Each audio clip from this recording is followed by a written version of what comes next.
Hashem Naaseh v'Natzliach, Shiur Torah, Bruchim Habayim. We're back here in Aventura at Ner Avraham doing our weekly shiur in our series of Ikveta de Mashiach, the era of Mashiach, based on a sefer by Rav Wasserman Alav Shalom. It's a extraordinary series. I know I'm getting a lot of chizuk out of it. A lot of good things, Baruch Hashem, are being shared around the world with this series, and the key is for us to maintain it. Not just to learn it one time, but mamash to maintain the chizuk. And this is actually one of the things that I spoke to with my Rav today, is that it's our generation is such that if you don't constantly repeat over and over the things, it's the Yetzer Hara works very hard to make sure that we forget the chizuk that we got just a week ago. Also, it's a very, very special day, Baruch Hashem. We have a Kvod Torah, a beautiful celebration that Sunny, God bless him, is completing Masechet Shabbat. Ashrecha ve'ashrech elkecha. This is in the Torah world, Masechet Shabbat is called a small shas. And the reason why is because, aside from the fact that Masechet Shabbat is a very big Masechet, almost 160 dapim, and it's not an easy Masechet either, but most people, when they learn the Shas in the beginning, you start with the small Masechtot, Brachot, Ta'anit, Megillah, and then they start going into bigger ones. But once people get to Masechet Shabbat, it's such a huge undertaking that many people give up. Many people give up the Shas and they just go into easier learning. So when somebody completes Masechet Shabbat, B'ezrat Hashem, it's a very good indication that they'll also complete the rest of the Shas, and B'ezrat Hashem many, many times. So Ashrecha ve'ashrech elkecha. We'll talk a little bit more about Kvod Torah and why it's important to celebrate. Every single time you complete a Masechet, every single time you learn something, especially tonight is Tu B'Shvat, which is we'll discuss briefly as well. So tonight's shiur will be for a refuah shlema for Rabbanit Levana bat Sarah, Rabbanit Sarah bat Anat, Rabbanit Shulamit bat Georgina, Rav Ephraim ben Shulamit, Rav Chaim Vittorio ben Jora, David ben Esriya, Doris bat Jora, Stefan ben Katarina, Yitro ben Avraham, Orit bat Ilana, Talia bat Sarah, Michal bat Yael, Serach bat Batya, Batya bat Serach, Batya bat Sarah, and Dvorah bat Mercedes, Esther bat Zipporah. Also a lehavdil for Ilui Nishmat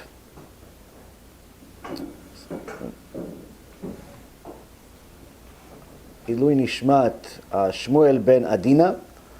And also for Atzlacha Rabba for Yitro ben Avraham, Shaul ben Farzane, Oshri ben Doris, Gabi ben Doris, Elad ben Doris, David ben Esriya, and all of Am Yisrael, especially the ones that are continuously investing into Irgun B'ezrat Hashem to the best of their abilities. When people think that when we bless people to have Atzlacha because they donate their time, their money to B'ezrat Hashem, they think I'm just talking about the rich ones that donate 1,000 or 2,000. It's completely wrong. We bless every single one, but even more so, the ones that are doing their best. For some people, their best is to donate $1,000 a month. For some people, their best is $50 because that's their living. For some people, their best is much more, but they don't do it. They have the ability to donate $50,000 a month, but they donate $25. So the key is the blessing that comes from Hashem is based on our efforts. And it's very, very important for a person to know that that's how we're going to be judged. We're not going to be judged for not being millionaires, because that's in the hands of Hashem. We're going to be judged with how did we utilize the tools that HaKadosh Baruch Hu gave us. He gave us some tools. How did you use them? And if people simply knew this principle, they would evaluate their actions much more carefully. Because again, we have a certain amount of tools. Every one of us has a certain talent, a certain amount of money, a certain amount of time, and so on and so forth. And we're constantly looking at everybody else he has a better job than me, that's why he has this, he's better looking, she's better this. No, don't look at anybody. Look at you and make your decisions based on you, because that's what you're going to be judged on. You're not going to be judged in Shamayim of why you weren't Moshe Rabbeinu, because you're not Moshe Rabbeinu. Rabbi Zusha Minapoli, one of the Talmidim of the Baal Shem Tov, was one day caught by one of his students crying, and said, Kvod Harav, why are you crying? He says, because I'm afraid when I go up to meet my Creator, he's going to ask me some questions I don't know how to answer. He says, Kvod Harav, you're Gdol Ador, you're Kodesh Kodashim. You're scared of meeting a Kadosh Baruch Hu? You're Moshe Rabbeinu. He says, no. He says, he's not going to ask me in Shamayim why I wasn't Moshe Rabbeinu. He's not going to ask me in Shamayim why I wasn't Rabbi Akiva. He's going to ask me, Zusha, how come you weren't Zusha? How come you weren't the full potential of Zusha that I gave you? That's what he's going to ask me. And that question I don't have an answer to. Question is, Rabotai, are we being the best version of ourselves? And that's how we're evaluated. You see, in today's world, the Torah, unfortunately, is not appreciated, to say the least, by most people, because we view other wisdoms in the secular world as a comparable. And really, the only time that you're going to see somebody evaluate the Torah the way it's supposed to be is if they delve into Torah themselves. If they study Torah, if they toil over Torah, if they support Torah in every way that they can, that's when they appreciate Torah and they understand its value, at least to the best of their ability. What about the rest of us, the rest of the people that are not evaluating Torah the right way, where we think that maybe some guru from India that has some skid marks on his forehead, maybe he has some words of wisdom for me. Maybe this TED Talk has some wisdom for me, especially the two females that recently said that there's now several preferences in the sexual life. There's the homosexual, there's the heterosexual, and there's the pedophile. It's a new thing. Meaning you should just accept the fact that people are pedophiles. That's their preference. A TED Talk. They were given the stage, two different women. Two different idiots were given this front stage to tell people that pedophilia, Shem Yishmor V'Yatzil, it's a preference. Most of us feel discomfort when we think about pedophiles.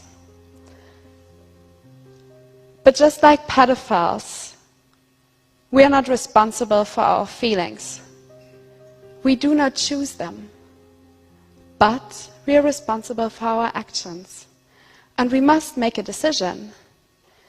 It is our responsibility to reflect and to overcome our negative feelings about pedophiles, and to treat them with the same respect we treat other people with.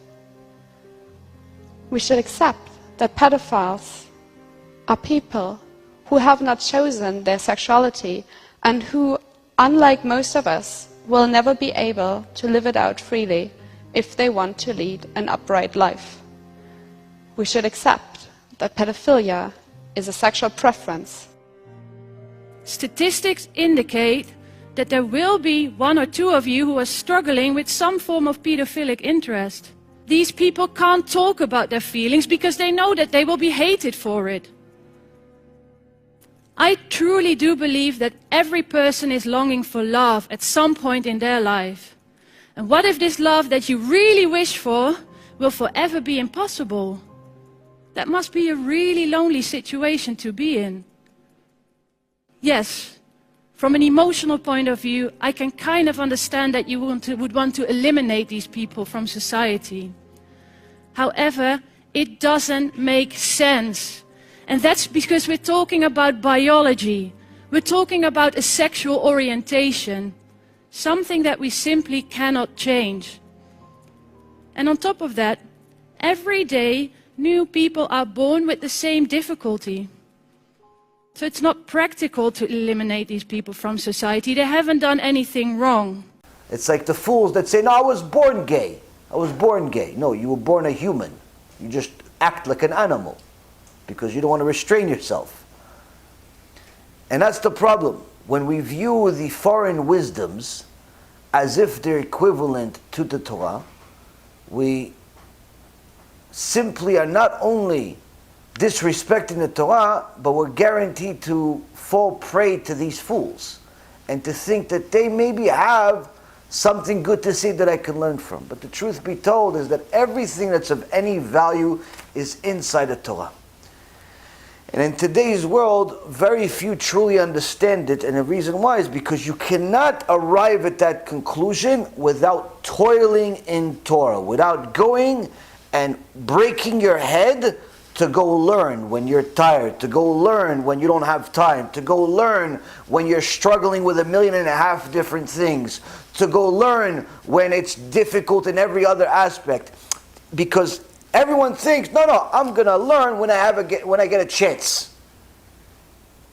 But never puts the two and two together, where to learn some TED Talk on the internet for 40 minutes, I always have time somehow. To go learn some scientific video that's really unverified, especially some of the strange things they say about how the world was created, I always have time to do that.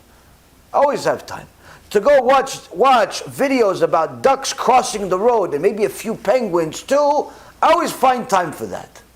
But any time that I want to learn Torah, suddenly things happen. Suddenly I'm tired. Suddenly my wife needs my attention. Suddenly my kids are crying. Suddenly my back hurts. Suddenly this, suddenly that. People don't put that two and two together. The reason why, to study the foreign wisdoms, although some do have a value, although some do have some good in them, Yetzirah helps you. So he's not going to disturb you. What do you want to go study? Science? You want to go watch ducks? You want to go dissect a cow or maybe a frog together? Go. I'll help you. I'll make time. All of a sudden, no one's going to call you for 3 hours straight. What? You want to watch a marathon of Netflix shows that are going to bring you Gehenom tomorrow? Bezrat Hashem? Okay, here you go. We're going to give you 12 hours in a row. No one's going to call you. No one's going to talk to you. And everything's going to work perfect while you're watching every show one after another, wasting your life. But the second you play for Shiur Torah that could change your life for the next hour and a half or two, suddenly the whole world collapses. All of a sudden the phone rings, everyone wants your attention, everything. Why? The Yetzirah doesn't want you to learn Torah. Someone once asked me a question, and he said, I have a tough time going to sleep, and because of that, I don't wake up in the morning to go pray on time. I go pray. So what time you wake up? So I wake up like 11:30. I said, okay, so there's a Mishnah about you in Pirkei Avot. It says that someone that sleeps like that is guaranteed to go to Gehenom. No, Rabbi, so I need a solution. I'm not asking. I know, you scared me already enough. Point is, how do I deal with it? I can't go to sleep at night. I said, you want a solution? Okay. I said, get an alarm. He said, I have an alarm. I said, ask somebody to wake you up. He goes, nah, everybody's already out of the house. I said, so you're really looking for the best solution in the world, guaranteed to work? He said, yeah. I said, you want to go to sleep? What time you want to go to sleep? He said, I want to go to sleep 10 o'clock. I said, okay, 10 o'clock. On the dot, open Gemara. Open Gemara, you'll see you sleep like a baby at 10:01. 10:01, you sleep like a baby. Not chas v'shalom because it's boring, but rather because the Satan, rather you go to sleep. He only wants you to stay awake when you're not learning Torah. You're not learning Torah, stay awake till 6 o'clock in the morning without being tired. You're watching ducks, you're playing video games, Shem Yishmo, what else you're watching out there at those times of the night? Never tired. But to learn Torah, no. Tired. Open Daf Gemara, watch, you're sleeping like a little baby. You're sleeping like a little baby a minute later. Why? Because the Yetzirah knows that's the potion that's going to destroy him. And if we take that into account and we start realizing all of the supernatural things that are happening to us on a day-to-day basis as a result of the Torah, you simply realize there's just no way to compare secular wisdom to the Torah. Now, Rav Wasserman HaKadosh dealt with one of the most difficult things that the Jewish people have ever dealt with throughout all of their history. which is that although in the last 3,332 years since Mount Sinai, there has never been a year without difficulty for the nation. There's always been difficulty. People trying to kill us, people, losing their mind in different ways. Always something. We had the Assyrians, we had the Persians, we had the Babylonians, we had the Romans and the Greeks and the Turks and the Spaniards and the Nazis, and all of these Egyptians, all of these different giant civilizations constantly wanted to destroy us. So there's never really been some true freedom for us to have like a peace of mind. I could just relax on my couch. Never. As a nation, we've always had issues. But yet, Rabotai Karim, what happened over the last couple of 100 years is surely one of the most difficult things that ever faced the Jewish people. And it all started with the Maskilim, what they call in English the enlighteners.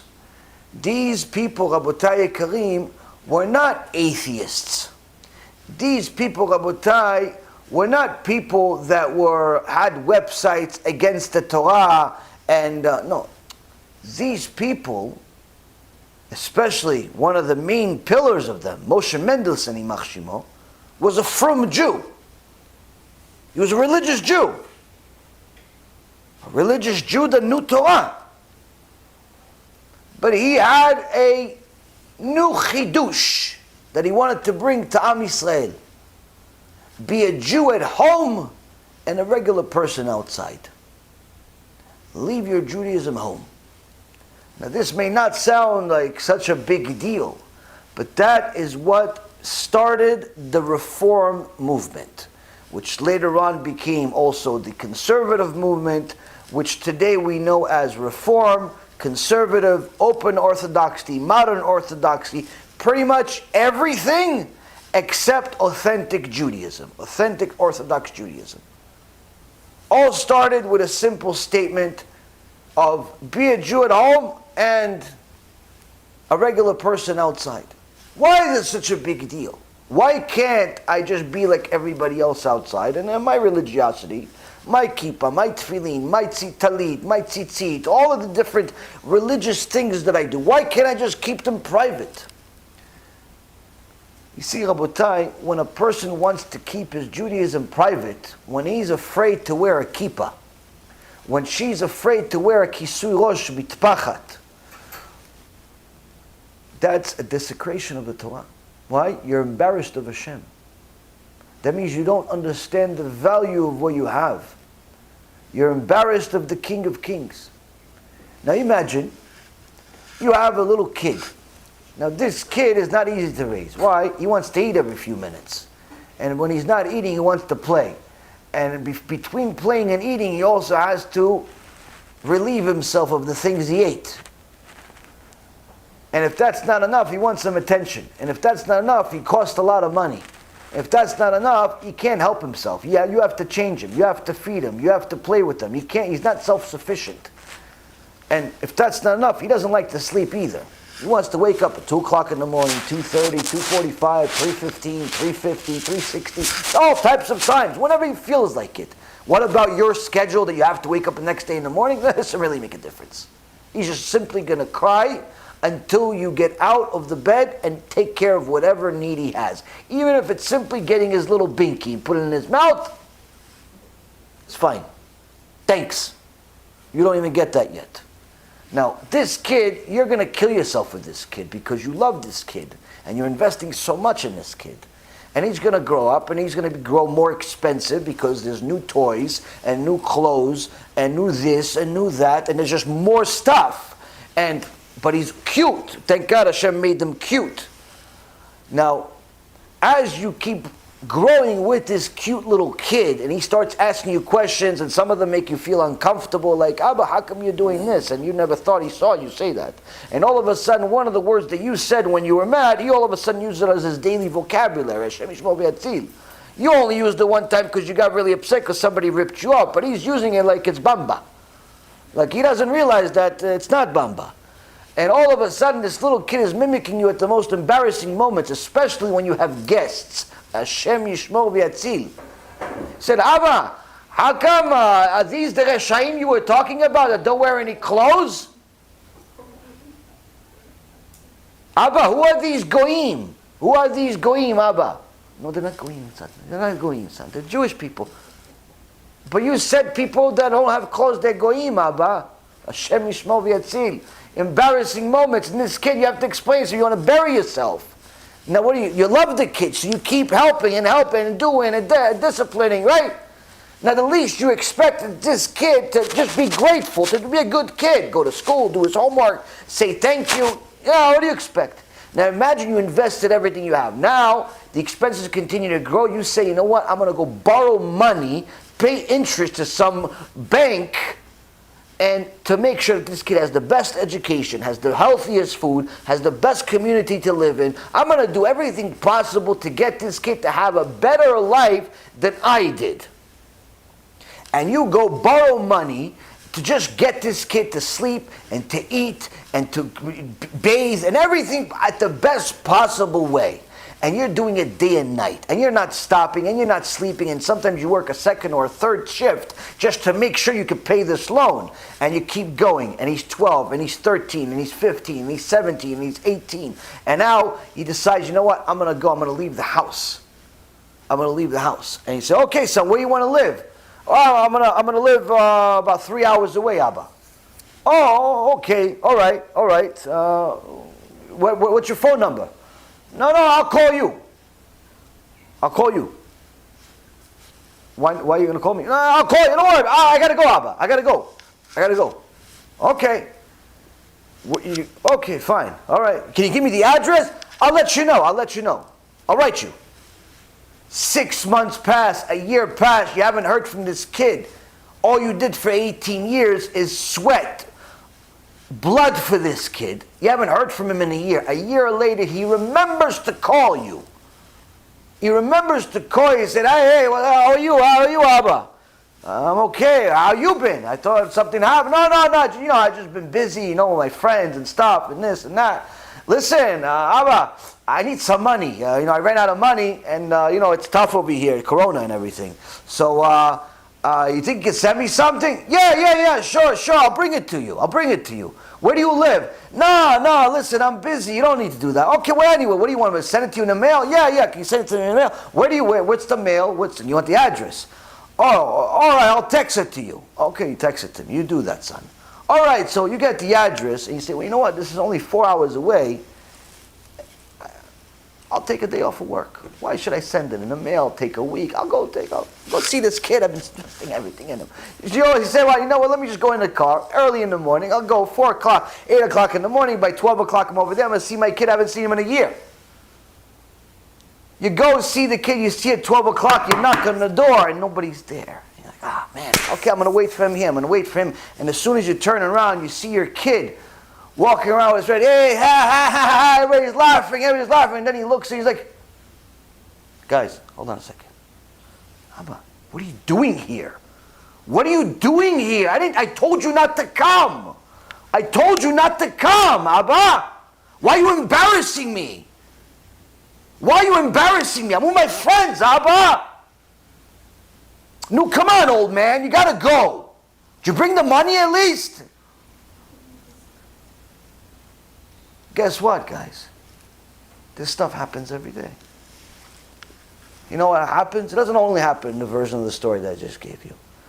It happens when you're embarrassed to wear a kippah. It happens when you're embarrassed to wear a kisui rosh. It happens when you're afraid to tell people you go into a Shiur Torah to go learn something about Abba. It happens every single day when people are embarrassed of their Judaism in front of their friends. The same Abba that's been toiling and working, what? To give you life, literally, every single day. We're embarrassed of him sometimes. How could it be? How could we be such rotten kids sometimes? How could we be so ungrateful that really we just became disgusted of ourselves? If we were vomit, we would throw ourselves out. How come? How could we do such a thing? It all begins with our education. The education, Rabotai Karim, that a person is given in his life is going to tell him how to think, what to respect, what to value. Now, when someone views the Torah as the ultimate word of HaKadosh Baruch Hu, their personality changes, their mindset changes, their overall focus, purpose, everything change. Whereas if somebody says, listen, this Torah stuff, yeah, I'm not disrespecting it, but do me a favor, keep it home.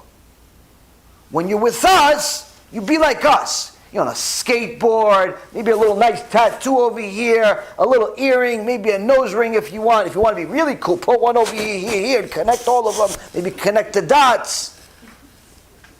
Be like us. You don't want to do that? Okay, you know what? Aspire to be a doctor, a lawyer, somebody that's, intellectual. Maybe one day you'll be privileged enough to have, someone on the same stage with you on a TED Talk. Maybe they're also going to talk about making a pedophilia as a normal thing. Maybe you'll have the privilege of being friends with them. This is when a person admires the secular world. It's only 1, 2, 3 steps away from that type of mentality. The lefty liberal mentality that we have ruining the world is not something that was just born today. This started a few hundred years ago. It started a few hundred years ago when people started treating the Torah as something that is not the word of Hashem and the only thing that matters, but rather it's another subject. It's something to know, it's something interesting, it's intellectually stimulating.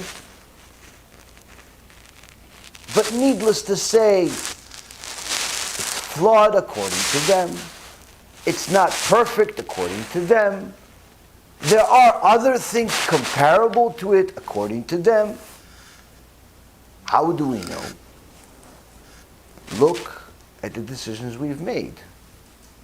Rav Wasserman HaKadosh starts off the next section of discussing the shepherds being the teachers, the rabbis, the leaders of the generation before Mashiach,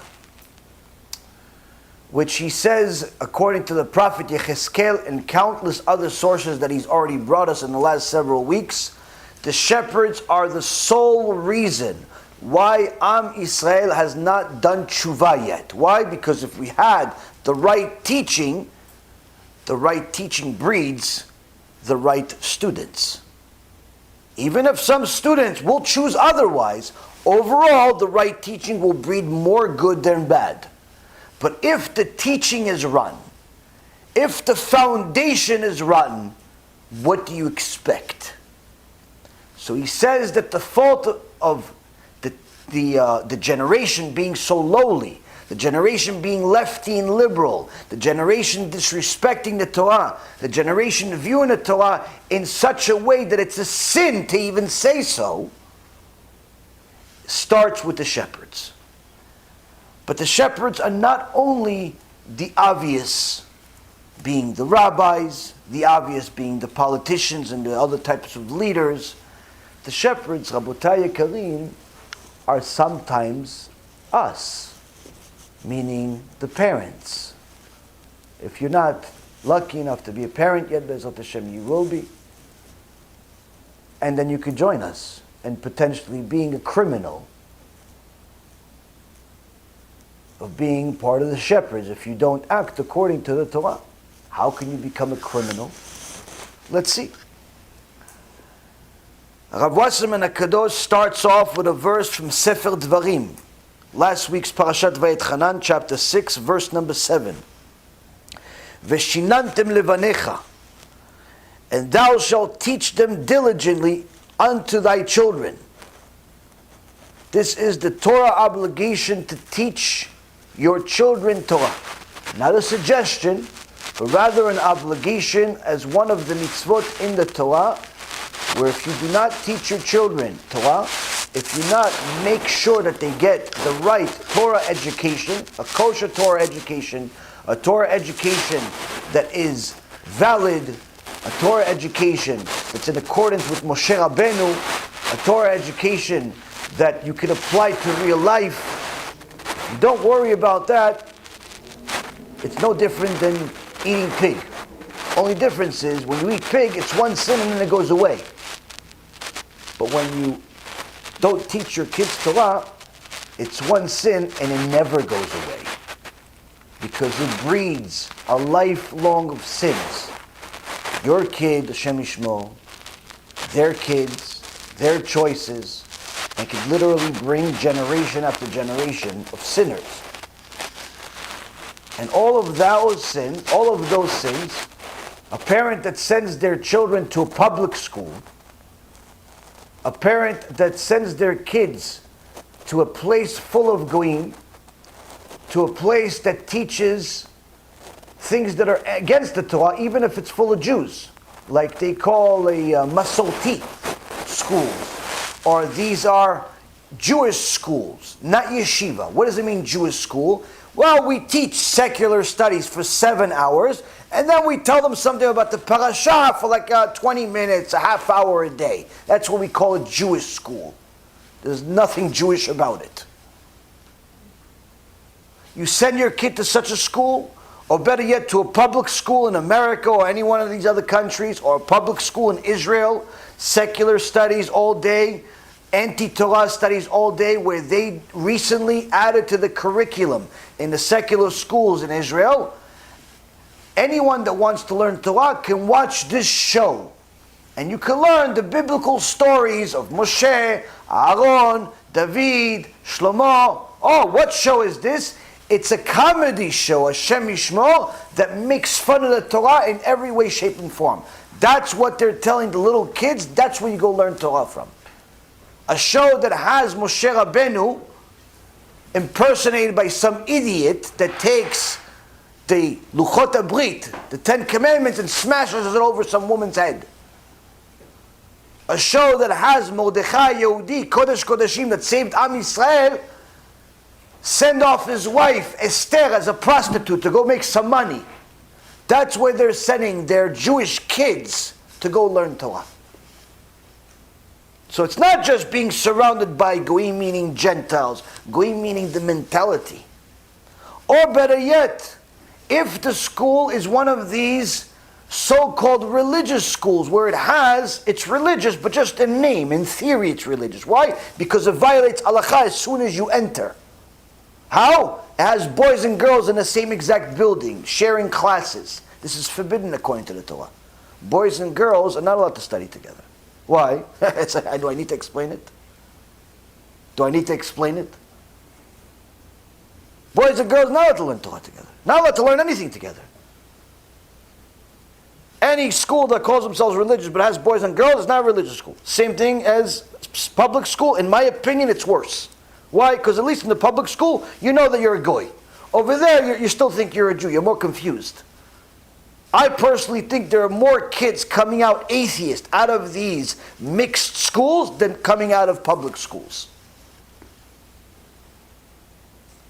But the point being, Abutai, is these schools are forbidden.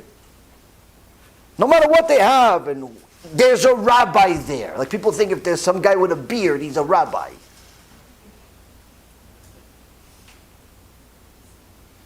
So, you send your kids to a school like this. You send your kids to a modern Orthodox school where they teach you things like the principal over here, down the street. He had a video online telling people, listen, you know that Am Yisrael, we don't believe in miracles. The word nes means a flag, not a miracle. Miracles are silly. That's for like theatrics, people. That's, mythical stuff. We don't believe in stuff. We're a rational nation. We believe in things that we can prove scientifically. So the whole story of Kriyat Yam Suf, the splitting of the ocean, that's easily explained by science, he says. How there was a strong wind that it went at a specific time and it did something and exactly, you know what? You guys want to know what it did? Go watch Discovery Channel. There's a whole show about it. That's where he learned this Torah, this principle. He learned this Torah from a Discovery Channel. How do I know? I watched the same show when I was a Chiloni. I thought it was completely ridiculous, but nonetheless, this is a principal of a yeshiva said this in a video. You send your kids to a place like this, it's public school. And guess what, Rabotai? Harav Kuli HaKadosh from 300 years ago, the Baal Me'am Loez in Parashat Yitro, says you send your kids to one of these schools, it's 100% idol worship. You go up to Shamayim, they're going to say you're an idol worshiper. No, I didn't pray to Yoshke. Idol worshiper. No, not Buddha either. Idol worshiper. No, I wasn't even not into money. Idol worshiper. Why? You sent your kid to a place where they teach him things that are against Hashem. They teach him that he came from some monkey. They teach him that he is a monkey. They teach him all types of things that are against Hashem. Idol worship. You violated the 10 Commandments. Hence the reason why he writes it in Parashat Yitro. A person needs to understand the education of the kids is a big deal. How much of a big deal is the education of the kids? Let's look at the halacha. The Rambam writes in Hilchot Talmud Torah. Now, some people think, oh yeah, but Rambam, we don't paskin like Rambam all the time unless the Shulchan Aruch didn't mention it. Well, the reason why we don't paskin like Rambam all the time is because over 90% of the Shulchan Aruch is the Rambam. Including this halakha. Including this halakha, if you want to see this halakha, you could also see it in the Shulchan Aruch as well. It's not the Rambam's opinion. And the reason why I'm mentioning this and emphasizing this point is because this is perhaps one of the most politically incorrect halachot that you can hear today. Shulchan Aruch, Even Ezer, section 245. Mentions word for word what the Rambam is writing here. In Hilchot Talmud Torah, chapter 2, halakha number 1. The Rambam writes, teachers of small children should be located in each and every land, in each and every region, in each and every village. If a village does not have children who study Torah, the city's populace is placed under a ban of cherem, of ostracism, until they employ teachers for the children.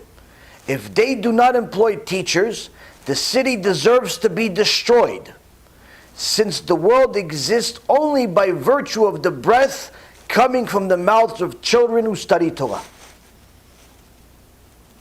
What is the halakha according to the Rambam? What is the halakha according to the Shulchan Aruch? What is the halakha according to Moshe Rabbeinu? What is the halakha according to HaKadosh Baruch Hu? A place that does not have a place for children to learn Torah does not have a right to exist. And if it does exist, it deserves to be destroyed. And if you can't destroy it because it's against the law of the land, surely you can put all of them on cherem. Meaning you can't count them in minyan, can't do business with them. When you see them, you have to spit on them. Why? They don't value the Torah enough to know that they must invest into Talmud Torah for kids. Why? The whole world exists for them. The whole world exists for these little kids. Now, the Gemara in Bava Batra, page 21a, mentions a story. He says, remember a person for the good that he did. Who is such a person? It says Yeshua ben Gamla. Yeshua ben Gamla was his name. He says, why is he good? The Gemara asks. He says, if it weren't for him, the Torah would have been forgotten by Am Yisrael. Yeshua ben Gamla, that some of us have never heard his name in our life, is responsible for us learning Torah today. Is responsible for the existence of all of Am Yisrael today. Because of something that he did a couple of thousand years ago. What did he do? The Gemara says that in those days, the only person that would teach a young boy Torah would be his father. Which meant that if you didn't have a father, you didn't learn Torah. Because no one's to teach you. But then they instituted a practice of employing teachers for young kids in Yerushalayim. And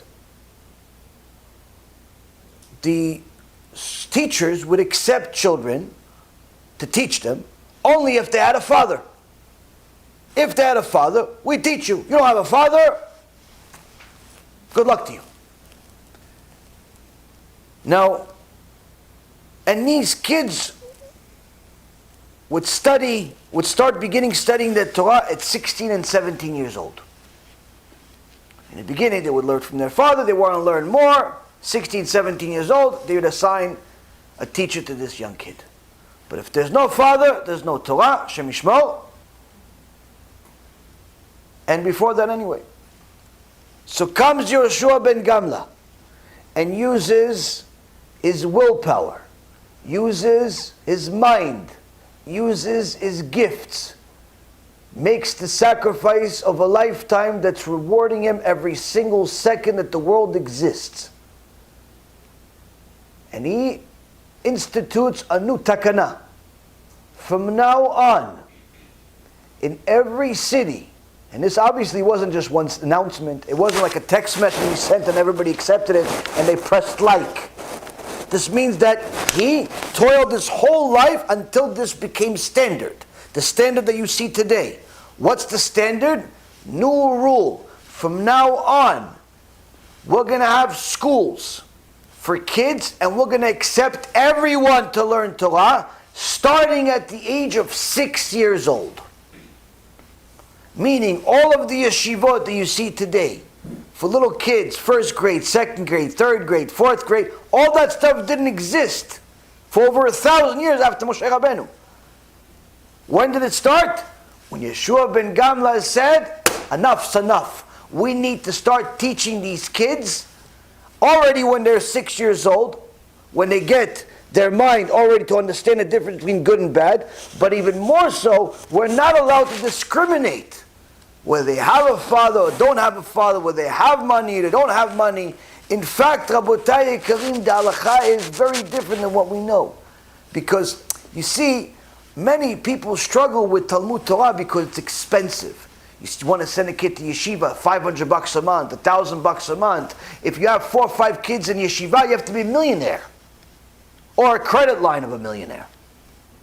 Every month, $5,000, $10,000, $20,000. Hashem Yishmo. How do you keep up?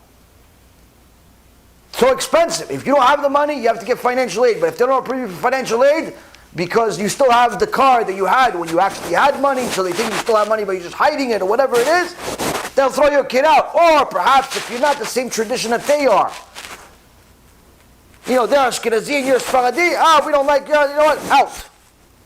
Out. And many times this stuff happens, all this prejudice, all this sinat chinam, all this gross behavior. But what's the halacha really? The halacha is, Rabotai, if a person cannot afford to send their kid to go learn Torah, the entire community is obligated to go raise money so he can go learn Torah. You're never allowed to throw a kid out of Talmud Torah because of money. Never. You're only allowed to throw a kid out of yeshiva if he's ruining other kids and you've tried fixing it and it's just not fixable. There are some kids like that, rotten kids. But even those kids, they're not rotten for no reason. Something happened. Point being, Rabotai, this whole issue of, oh no, I can't afford to send my kids to yeshiva, according to the Torah, ridiculous. Now, unfortunately, what the problem is that sometimes there are people, and more than sometimes, that can not only afford to send a kid and to pay a full fee for yeshiva, but they can also afford 2 or 3 vacations a year. They can also afford to gamble on the weekends, $5,000, $10,000 on maybe on some Lakers games, maybe on some football games, maybe put $5,000 on black here and there, maybe go play some Texas Hold'em on a Tuesday night. You know, they have money for that, but when it comes to yeshiva to come up with $3,000, $4,000 a month to pay for the kids' tuition for a few kids, no, listen, it's tough business, we need a discount, we got 3 kids, so it's because of them, the whole system is corrupt. Why? It's not just because of the rabbis and it's no. It's because people are unfair. They look at the Torah as just something to do. It's good, but it's not really worth the money. Go play $5,000 on blackjack, that's worth the money. Go to some place on the beach for $10,000, that's worth it. But to go teach my kids Torah for a month for $1,000, $2,000, no, that's not worth it. Because of people like this, the system is corrupt. It's a two-way street. There's issues with yeshivot, there's issues with the parents, there's issues everywhere. The only way we could deal with these issues and fix them is we address them first. Now, but the beautiful thing is that there was a major progress done by a simple man. It wasn't Moshe Rabbeinu. It wasn't Rabbi Akiva. It was Yeshua ben Gamla who instituted, obviously he was a chacham, obviously he was a tzaddik, but I'm talking about he was still a person that puts his pants on one leg at a time. Not simple like he wasn't a giant in Torah and so on. And the key is when a person understands that you can make a difference, all of a sudden you realize, oh, you know what? Maybe I can make a difference. Maybe I can do something. You start with your own perception of Torah. Your own perception of educating your kids. Your own perception of educating yourself. Instead of looking at it as a luxury or as a thing to do, but rather as something that you need to do. Survival. Now, because a place that does not have Talmud Torah for kids, Rabotai, the Rambam writes the halacha, does not have a right to exist. Needs to be destroyed. The people there on cherem. But even the rules when it comes to teachers. If you're a teacher at a yeshiva, you're a teacher at a place that teaches Torah, and you're a little modern. How are you modern? You know, you're addicted to your phone. You have a phone addiction. You like to check your text message every 30 seconds. You want to see maybe one of these apps is selling you something for a discount. You want to check your Facebook. Maybe somebody pressed like on one of your photos. You want to check, you know what? You want to watch Shiur Torah. You want to watch Shiur Torah. But during the time that you're a teacher. So the Rambam has an halacha for you also. What does he say? Hilchot Talmud Torah, chapter 2, halacha number 3. A teacher of children who leaves the children and goes out, or remains with them but performs other work, i.e. plays with his phone, i.e. does something other than teaching him, or is simply lazy in their instruction. Alright guys, listen, today we're just gonna write Bereshit bara Elokim et hashamayim ve'et haaretz 100 times. That's what we're going to do today. Oh, today, kids, everyone's going to read on their own whatever they want. Whatever they want. It's a free day, guys. Whatever you want to read, go ahead and read it. What do you want to read? Rashi? Okay, you read Rashi. What do you want to read? You want to read Parashat Shavua? Okay, you read. What do you want to read? Fiddler on the Roof? Okay, Fiddler on the Roof, even though it's going to get you to Gehinnom. Okay, fine, roof over there. It's not really roof, it's something else. Okay, what do you want to read? Okay, you everybody, free day, free day. What a nice liberal type of teaching. Right? Free. But but the parents didn't send him to the school to be free. They sent him to the school to be taught. But you want to be free. You want to be their friend. I'm your friend, guys, not your teacher. Give you a free day.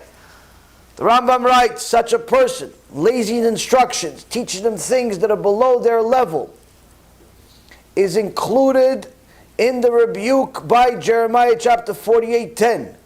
Cursed is the person who performs God's work deceitfully. Meaning, such a teacher gets a special first-class curse from HaKadosh Baruch Hu.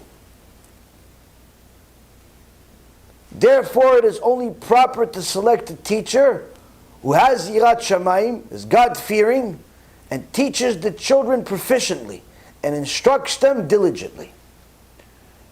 You have a job to teach kids, but you want to play with your phone? You want to see what your husband's doing?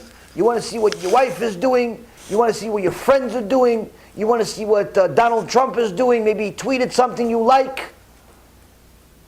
You want to check out maybe a little, maybe play some worm on your phone? Pretend like you're actually reading something? You want to take a nap? Kadosh Baruch Hu says, I got a special first-class curse with your name on it. Why?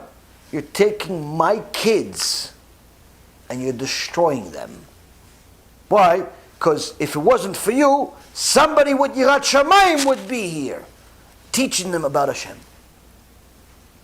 If you don't want to do it, don't do it. Go be a plumber. Go sell houses. Go smash your head against the wall. Don't be a teacher. Why? To teach the kids, Rabotai Karim, is a very, very critical mission. And if we don't take it seriously, we're not going to survive as a nation. Now, Rav Wasserman continues and he says, V'shinantam levanecha, Talmud Torah letinokot. Thou shalt teach them diligently unto thy children. He says, instructing the children Torah formed the foundation upon which Judaism was supported for thousands of years. The life, ambition of the parents was to rear their children to become outstanding in Torah and fear of heaven. It says for thousands of years. The goal of every parent, every Jewish parent was, what do you want your kid to be when he grows up? Talmid Chacham. Oh, okay. What do you want your parent to be, your kid to be when he grows up? Talmid Chacham. Oh, wow, you guys are friends? No, we don't know each other. Oh, wow, okay. What about you? What do you want your kid to be when he grows up? Talmid Chacham. With Yirat Shamayim. Oh, you guys don't? No, of course. Talmid Chacham comes together. Oh, it's package? Okay. Talmid Chacham, Talmid Chacham, Talmid Chacham. Tzaddik. What? Nobody wants to be a doctor? Why? No one wants to be like a multimillionaire? If Hashem wants to give us money, He'll give us money. Why do we need to be a doctor to be a millionaire? Why do I need to be a lawyer to be a millionaire? It's allowed to have a job. But the job is in order to pay for me to learn Torah. The priority in life is to learn Torah. The job is just going to enable me to eat. That's it. Rav Ovadia alav shalom, one of the greatest giants in the history of Am Yisrael. He would tell his avrechim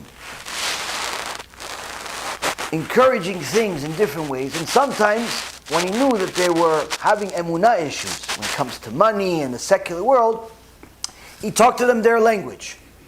He says, guys, what do you think? Just you learn here, you can make 1,000 shekels, 2,000 shekels a month. That's all it is in life? No, Kadosh Baruch Hu will provide. He says, look at me, I'm not missing anything. So one time one of the kids says, listen, Kol Arab, I think I'm going to leave the kollel. My father wants me to leave the kollel.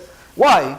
He says, maybe I'm going to go finish my studies and become a doctor. He says, no, son, you come here, you sit here, you learn Torah. B'ezrat Hashem, you'll be better than a doctor. He says, okay, Kvod Arav, I agree with you, but you have to convince my father. Of course, okay, bring your father.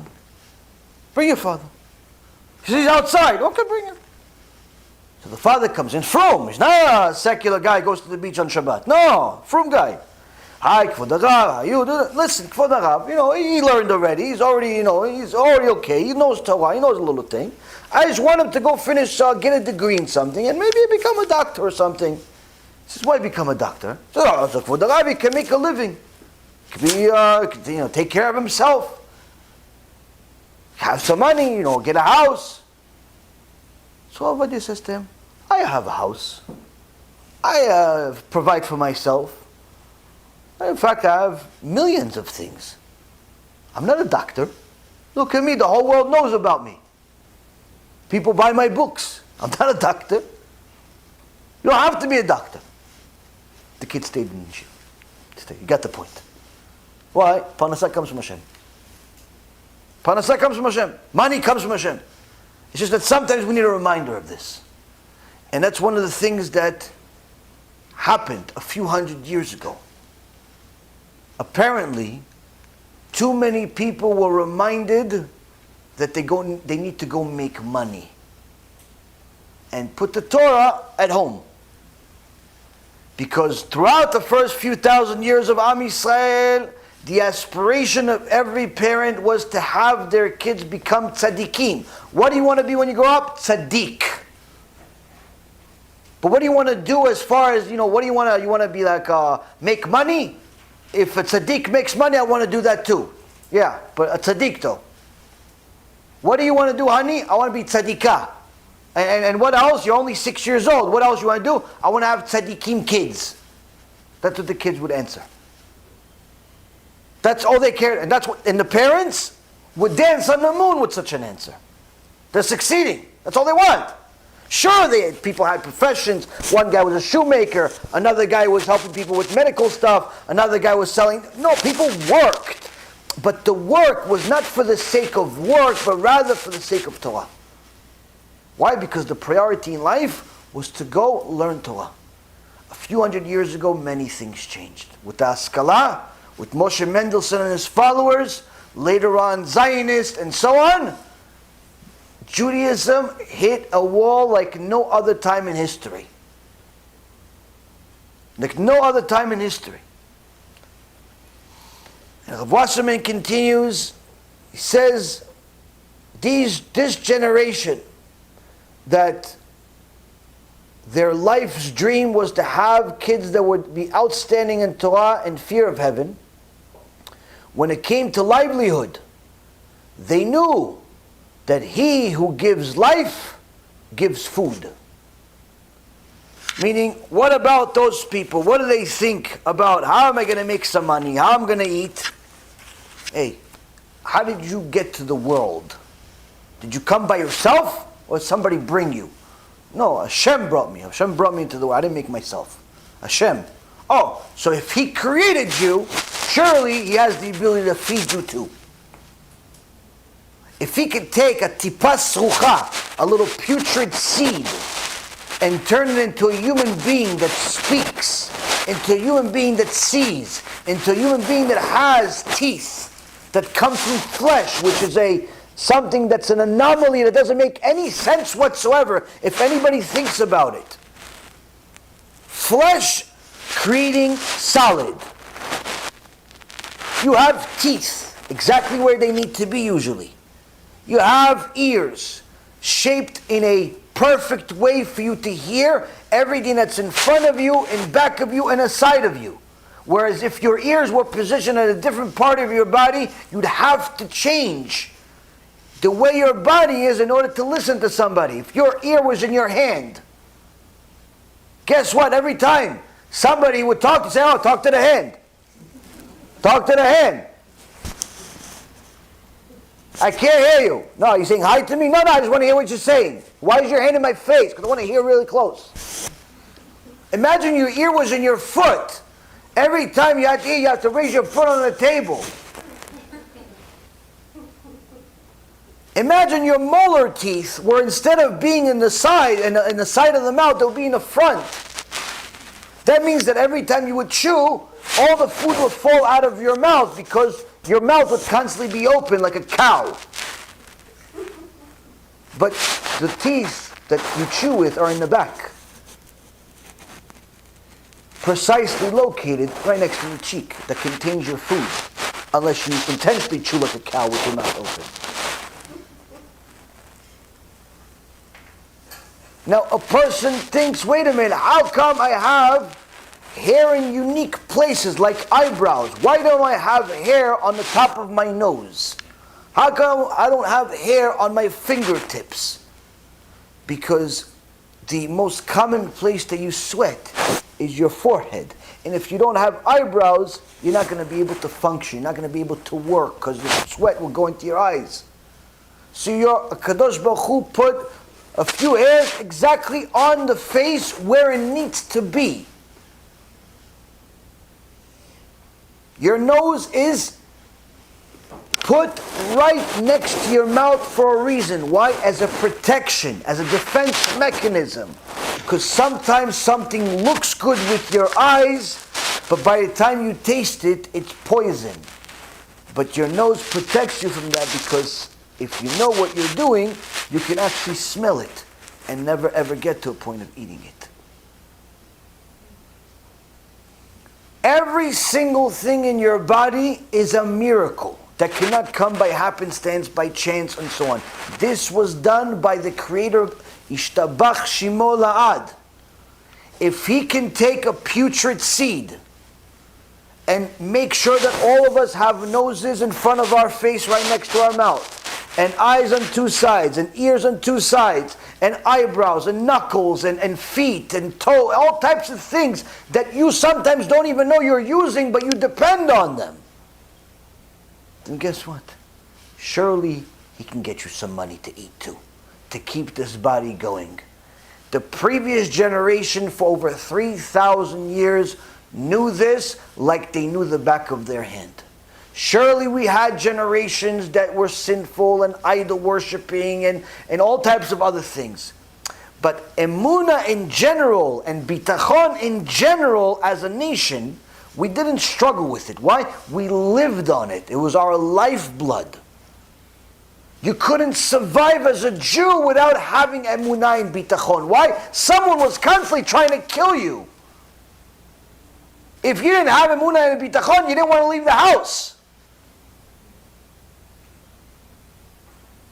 You had to have it. A few hundred years ago, all that changed. Why? Moshe Mendelssohn and his friends told you, maybe you should put some emunah and bitachon in yourself. Maybe put emunah and bitachon in your skills. Maybe put some emunah and bitachon in your mind, in your boss, in your customer. Everything but HaKadosh Baruch Hu. That you leave home. That's why sometimes you have places, they call themselves a university and a yeshiva at the same time. Sometimes it's a yeshiva, sometimes it's a university, sometimes it's a good place, sometimes not so good, depending which school you're talking about. Yeshiva, public school type of thing. So someone said, they have a mezuzah, they have a big mezuzah at the front gate of the school. Why? Why do they have a mezuzah? They're Jews. No, it's not because of that. It's because God is inside that mezuzah. So they leave him at the door, they go inside, they learn all types of nonsense, and then when they leave, they take God along with them again. God's at the door. If we don't have emunah and bitachon, HaKadosh Baruch Hu, that means God's at the door. It's now in our life. Am Yisrael survived because of emunah and bitachon. But what changed is, Rabotai, is we started putting too much faith in ourselves, too much faith in our skills. Kochi ve'otzem yadi. My strength, my hand. And instead of having emunah tmima, simple emunah, complete emunah, that the one that gives life also will give us food, we started having more faith in creating our own food. And Rav Wasserman continues and says, in recent times, coupled with the loss of emunah and bitachon in God, has also been greatly lessened. Parents concern themselves with materialistic ambitions for their children. I want my son to be a doctor. I want my son to be a broker. I want my son to be on TV. I want my son to, be something that's special. That's what I want my son, people say. And Wasserman says, parents concern themselves with materialism. The ambitions that they have for their kids are no longer Torah. I want my kid to live in a big house and to have all types of plaques on the wall for all types of degrees that he paid for but didn't actually use in real life. Did you see my son? He was on TV today. Yeah, what did he do? Oh, he was in the background while they were interviewing the mayor. You see, I'm proud of my son for being on TV. I'm proud of my son. He was an extra. He was an extra in a movie. What was he doing? He was jumping rope in the back scene. Did you see it? I'm so proud of my son. He's such an achieved boy. I'm proud of my daughter. What did your daughter do? Oh, she's a runway model. She just modeled for bathing suits. So proud of my daughter. That's what people's ambitions are. They turn their children into cattle.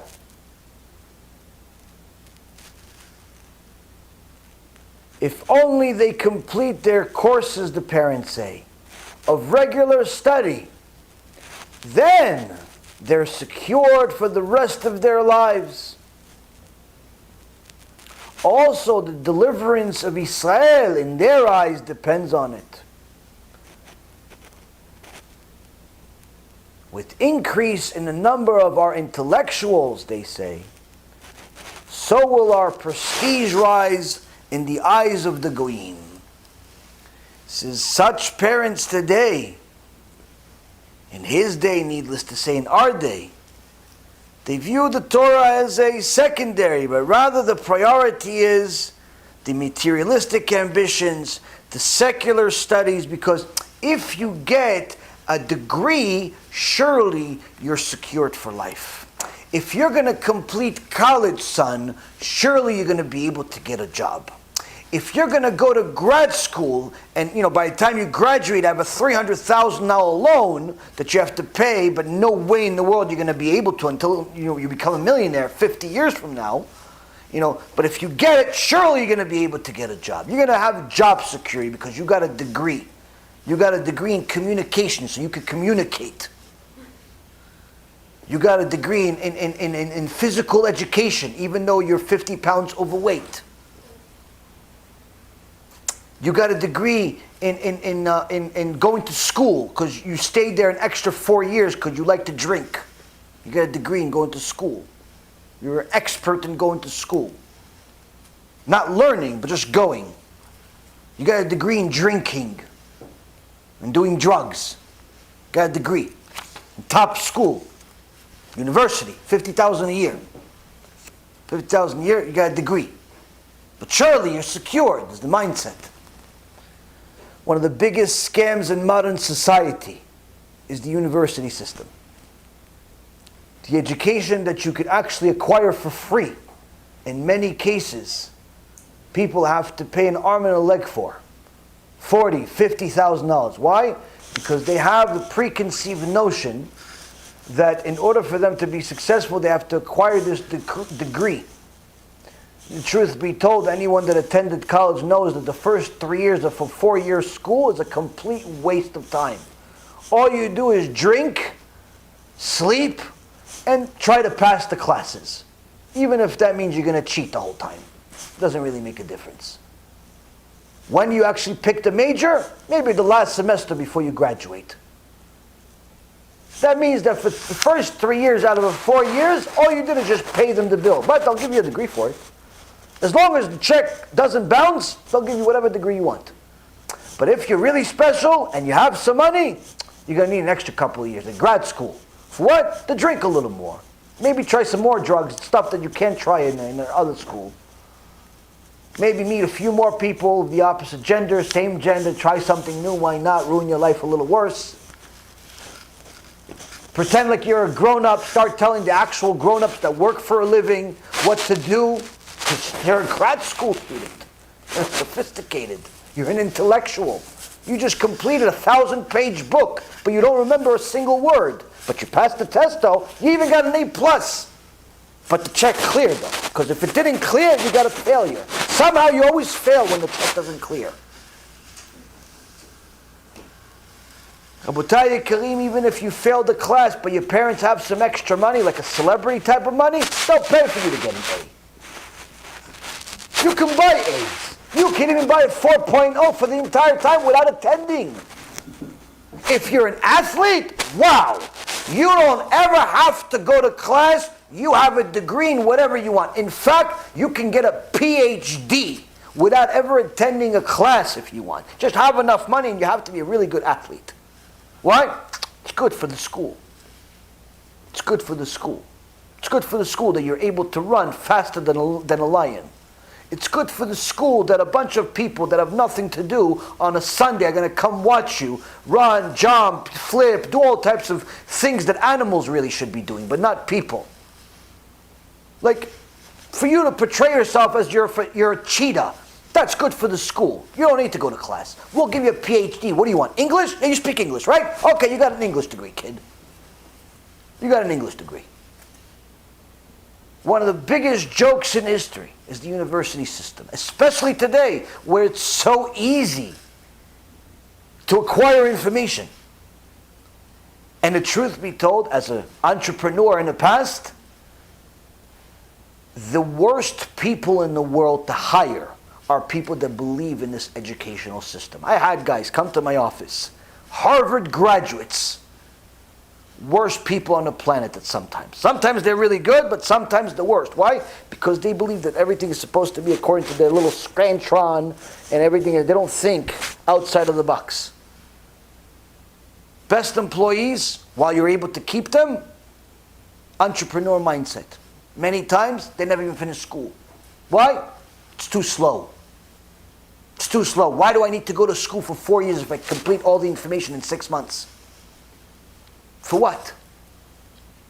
You see some of the most successful people in the world, many of them never finish school. Why? It's too slow.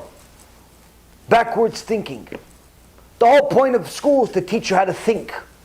But today's school is to teach you how to pay. And the parents have such a warped ideology that even though they themselves went through the school, and even though they themselves admit that the school is a complete waste of money, they still send their kids there. Why? Yetzirah is very good at his job. What about Torah? No, Torah he'll learn when he gets a chance. Now, it's no wonder why the matzav, the situation in homes, is deteriorating so rapidly.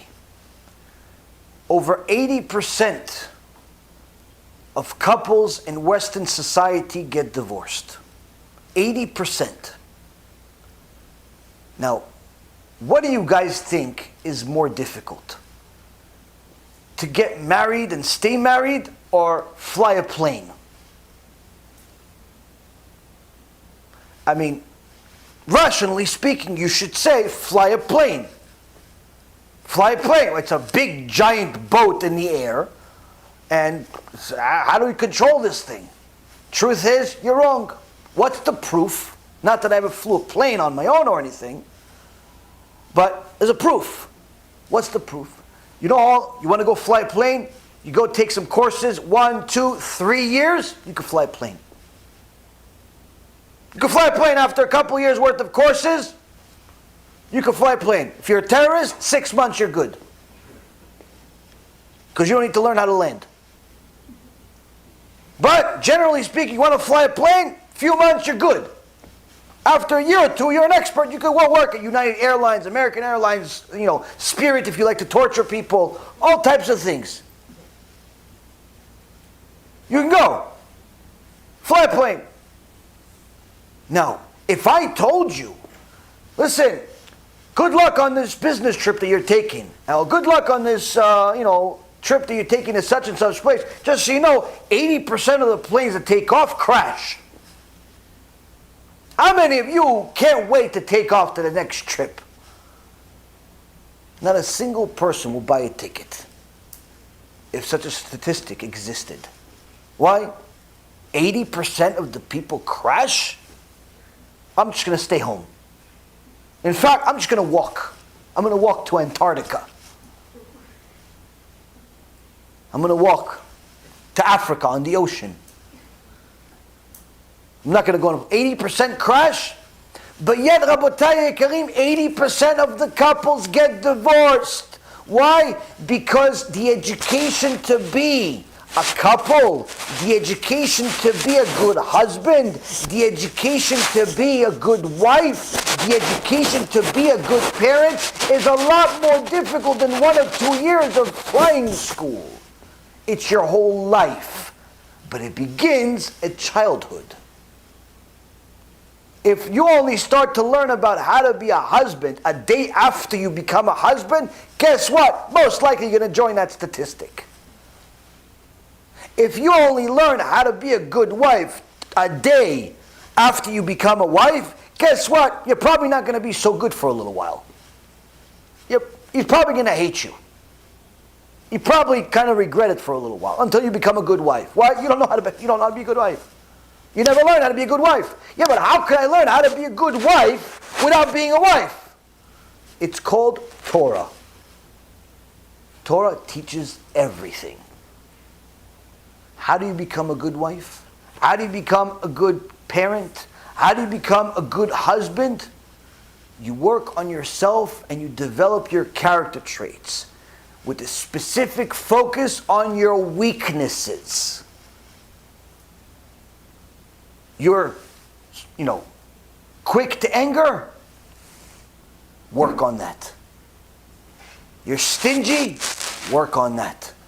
You're splurging? Work on that. You're jealous? Work on that. You're arrogant? Work on that. You don't want to work on it? Guess what? It's better off you don't get married. Because there's nothing separating you from the cow or the elephant in the zoo without knowing how to be a good husband, a good wife, a good Jew, a good human being. Nothing separating you other than speech. What's the proof? Bereshit.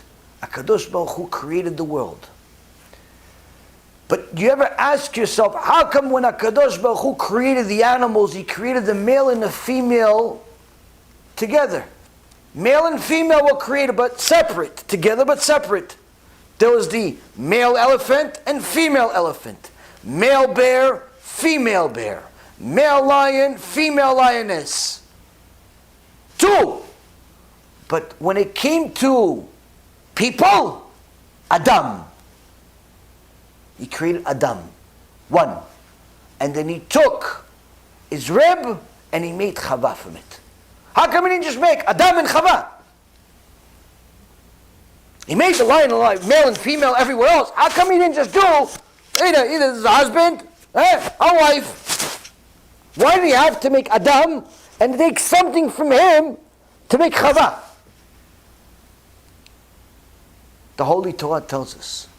The Baal HaTurim tells us, if HaKadosh Baruch Hu would have taken the same principles that He created the rest of the animals and used them to create Adam and Chava separate, guess what? There would be nothing different between us and the animals. Where the male lion and the female lioness have no connection whatsoever other than physical. When it comes to food, the Baal HaTurim says he pushes her out of the way because he's hungry. When it comes to his needs, he cares less if she wants because he needs. There is no loyalty, there's no partnership, there's nothing. Everything is based on their physical creation. That's what being an animal is. You work, you live, you exist based on desire. If HaKadosh Baruch Hu would have created Adam and Chava separate, they would be just like the animals. When she wants something, she'll get out of my way, I'm hungry. When he wants something, hey lady, you ate my food, I'm going to kill you. No connection, no love, no emotion, nothing. Animals. If she does something that he doesn't like, he starts screaming at her. Why? No connection, no love, no nothing. If he does something she doesn't like, she goes finds a new mate. No connection, no love, no loyalty, no nothing. If he doesn't like the kids that she produced into the world, he simply abandons them. Or better yet, maybe even kill them. No connection, no love. These are not mine, they're hers. Now let me ask you guys a question. Are some of these actually sound familiar? All of these animal traits of abandoning kids, of betraying your spouse, of simply caring only for your needs. It's animal traits, but today it's standard among society. Why? Less Torah means more animal. HaKadosh Baruch Hu created you to be one. Adam, he called them.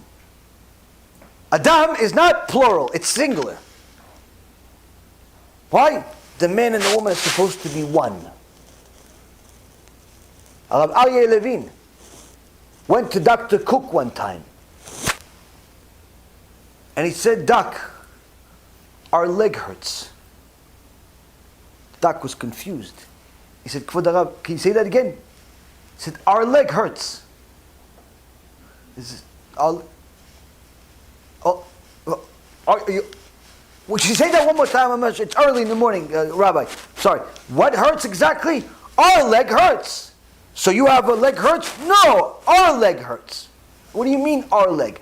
Well, my wife, she has a wound on her leg. It hurts her, but when it hurts her, it hurts me even more. So our leg hurts. When you have Torah in your life, and it's inside your veins, your wife, your husband is you. It's a one thing. There's no separate. There's no, I like to do this on the weekends, but my husband likes something else. I like to go there on the weekends, but my wife, not so much. There's no such thing. The more Torah you have, the more connection you have between the couple. The more united you are. Now, what is the greatest benefit of a united couple in the Torah mindset? The kids. How the kids come out.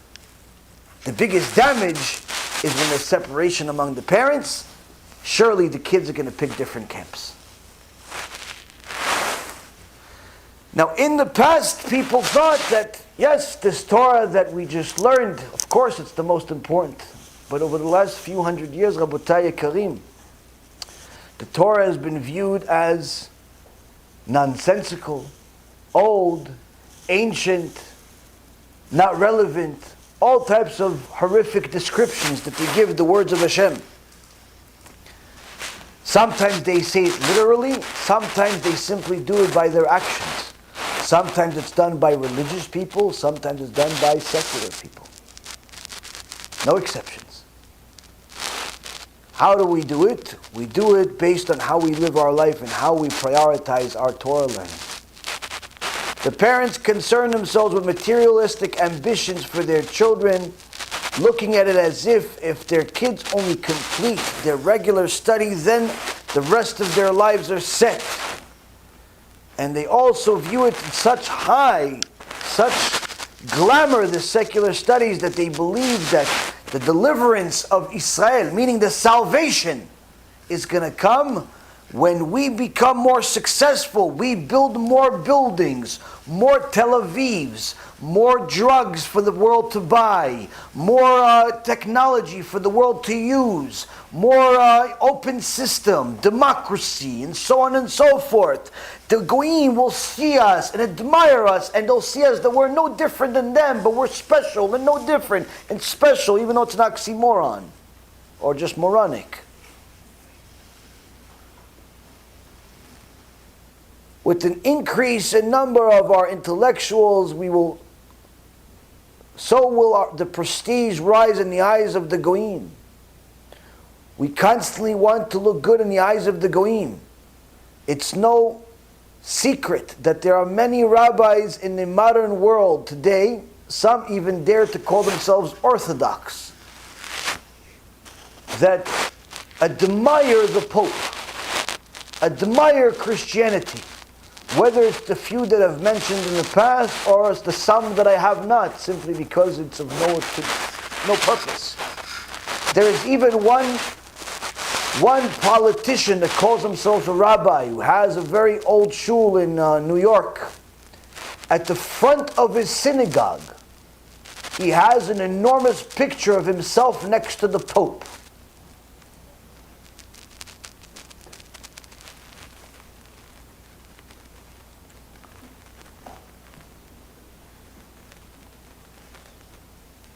As far as spiritual values are concerned, Rabotai, things are a little bit different. He says, our days have shown us how right this principle is in a materialistic sense. Meaning that all of these people that think that if they get more money, they'll be more happy. The older you get, the more you realize how much of a fallacy this is. Or people that think that if they get more secular education, they'll be more assured to have stability. The older you get, the more you see how fake this is. In fact, the more time you spent in college, the more likely you are to be in debt for a much, much longer period of time. And more times than not, most people do not use their college degree for any value whatsoever.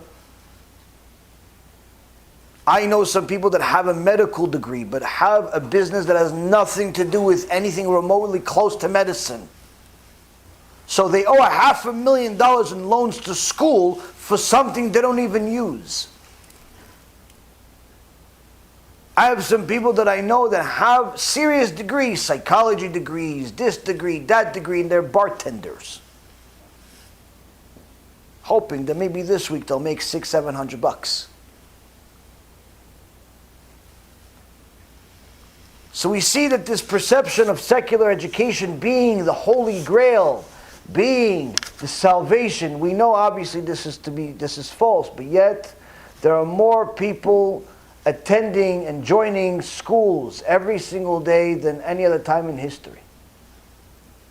So much so that it's infected the religious world, where now if you do not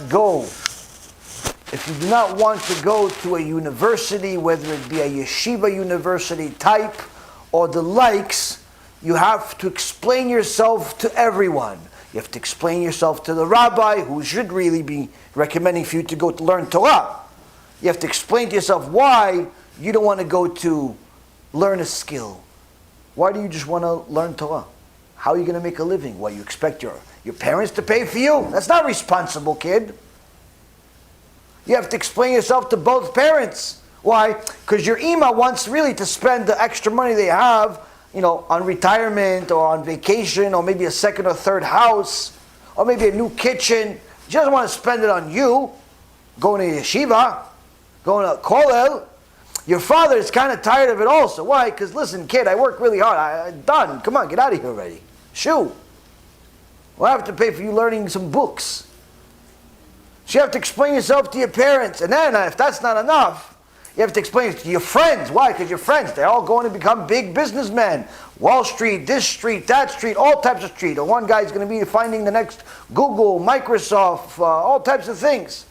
Hi, listen, when I make it, I'll give you some tzedakah. They all assume that even if you make it, you're going to be homeless. Like even if you're you're going to learn it. Listen, I'll give you some tzedakah. I'll give you my masa. I'll give you some tzedakah. Poor you. Listen, chazaku baruch, man. Chazaku baruch. It's good. It's good. We need some people that's got homeless. I mean, people that learn Torah. We need homeless. I mean, Torah people. Yeah, we need. Chazaku baruch. People they have this perception of Torah that's so lowly and awful. They assume that if you learn Torah, you're going to be homeless. You're going to be poor. You're going to be broke. You're going to be some loser. You're going to be begging for change. Nothing is further from the truth. Surely there are some like this and there are some like this, but that's in both worlds. There are plenty of people that work 2 or 3 jobs that still can't make ends meet. Meaning their entire life is working, but they can't make ends meet. And then there are some people that learn Torah, and guess what? They have more money than anybody else here. And they didn't inherit it. It wasn't gifted to them by some lotto ticket. They make a living.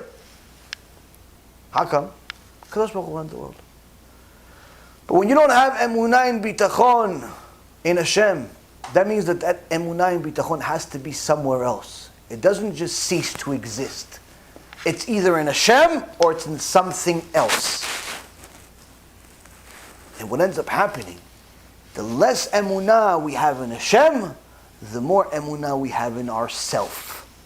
And in the secular world, that's praiseworthy. Believe in yourself, kid, and then you'll make it.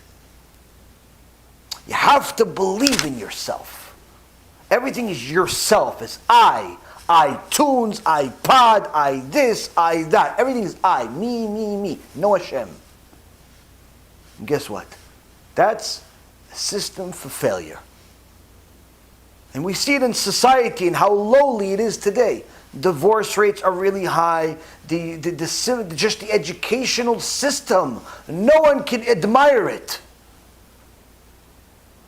If you look at other countries, you see that kids that are in first grade are learning certain things in Japan and Israel that kids in high school don't even learn.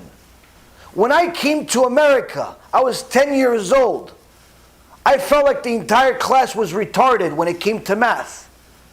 Now, I didn't know how to speak English because I didn't learn that yet. I knew the cereal box. But when it came to math, I felt like everyone was deformed or something. I didn't understand. How come they're learning this? I learned this 4 years ago. What's wrong with these people? I only started catching up when I was almost a senior in high school. But that's the thing. People look, no, secular education.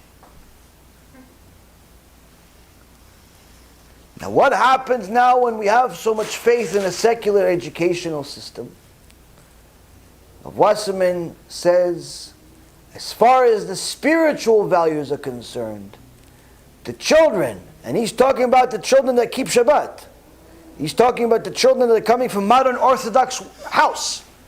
He's talking about the kids that, they keep kashrut. But you send them to a university. You send them to a public school. You send them to a little modern here, modern there type of thing. Not Torah is number 1, number 2, number 3. But everything else. He says the children are brought up as complete Gentiles. Nationalist or internationalist. He says, Rabotai Karim, that a kid that comes out of such a house where the Torah is not priority number 1 is bound to become someone with a mindset of a Gentile. And I'm not talking about the right, good ones that believe in Hashem, serve Hashem, and are trying to be like Noach, are trying to be like Job, are trying to be like Kodesh Kodeshim. No, I'm talking about somebody who just exists in the world. Some guy in Asia that all he does is make wonton soup all day, all night, and then he goes to sleep. He just fills up space in the world, and as long as somebody wants wonton soup, they can go to him. I'm talking about people that literally live to work. Like some people in Japan. They work so much, they don't believe that they have time to get married, so they buy robots. Whether it be a vacuum cleaner or some other type of robot, and they marry the robot. Why? They don't have time or money enough to marry a person. So they marry a robot. Such people are just simply filling up space. Now surely if you ask them a question about their career, they're probably really good at it. If they're in tech support, surely they can fix all your problems in tech support. If they're engineers, surely they can fix your engineering issues. If they are anything, any profession, they're good at that profession. But in reality, as far as the purpose, like they have a purpose, no, they're like a screw in an airplane. When your whole life is simply work, you're a screw in an airplane. We need you to exist. We need a screw there. If it's not you, it's some other screw. But no one's going to ask, oh, can't believe I lost that screw. I'm going to miss that screw. Wow, what would the world do without that screw? No, you just put another screw in. No one asks, oh, what happened to that one-ton guy? Oh, he died? Psh, wow, what a nice guy. No one asks. No one asks. You know why? The new one-ton guy. No one asks, oh yeah, that guy used to make the best coffee on 100 Wall Street. There was a corner over there, a guy with a little mustache, a little Arab guy. He made the best. Nobody cares. Nobody cares. Why? There's a new guy from India. He makes coffee. Nobody cares. Why? Because you're a screw. You're a coffee maker. You're just somebody that exists. Now guess what? He can do it. He wants to be a screw. Let him be a screw. He wants to marry a robot. Let him marry a robot. That's his problem. But as a Jew, or as someone that wants to become a righteous Noahide, you have no right to abuse your own life like that. To simply take your life and throw it in the garbage. You're acting like a screw. But unfortunately, Rabotai, many people do. They go and they invest every waking hour they have trying to acquire more material stuff because they think that they need it. Only to later find out that they have a whole lot more than they need. So much so that there's a bunch of stuff they thought they needed, they haven't even opened yet, but they've already owned it for 5 years.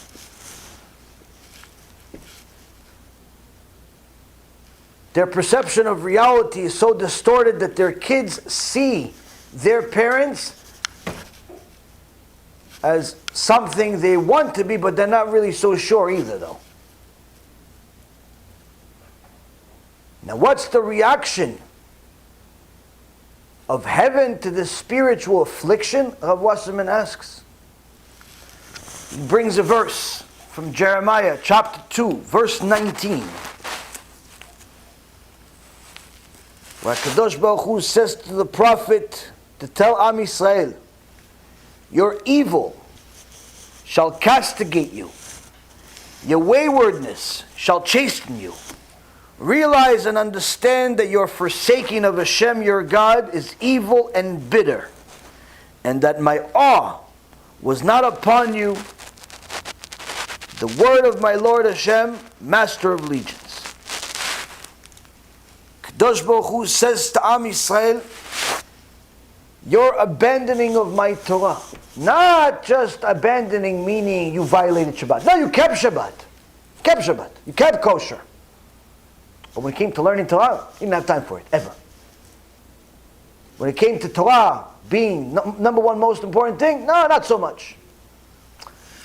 When the teacher asked the kids at an event that actually happened a few years ago, first grade kids, they had a Chumash party. At a Chumash party. And a teacher had a system, we would ask the kids every day, a good question. What's the most important thing in the world? Torah! All these little cute little six-year-old kids, Torah, every day. Now at the party, the parents were there, everybody, Torah, yeah. Now the teacher, at one point, he said, so what's the most important thing in the world today? Torah! And he wanted to see, are they just robots? Or they believe what they're saying, these kids. I mean, they're only 6 years old, but still. So then he asked a follow-up question for the first time. Hey kids, can anyone tell me anything that's more important than Torah? All the kids, silent. New kids, someone has to tell me, is there anything else that's more important than Torah? Silence, and the kid back. Yes, he's hoping there was no hand, but there's a hand. Yeah, son, yes. Kugel. What? Everybody, all the first graders started laughing. Ooh, they had a laugh. But he got offended. Look, he got offended. What? What do you mean, son? Kugel. That's more important. Right, Rabbi? Okay, Okay, class dismissed, guys. Okay, you stay here, kids. Go, kids. Good job. Chazakim u'buchim. You don't want to continue embarrassing the little kid.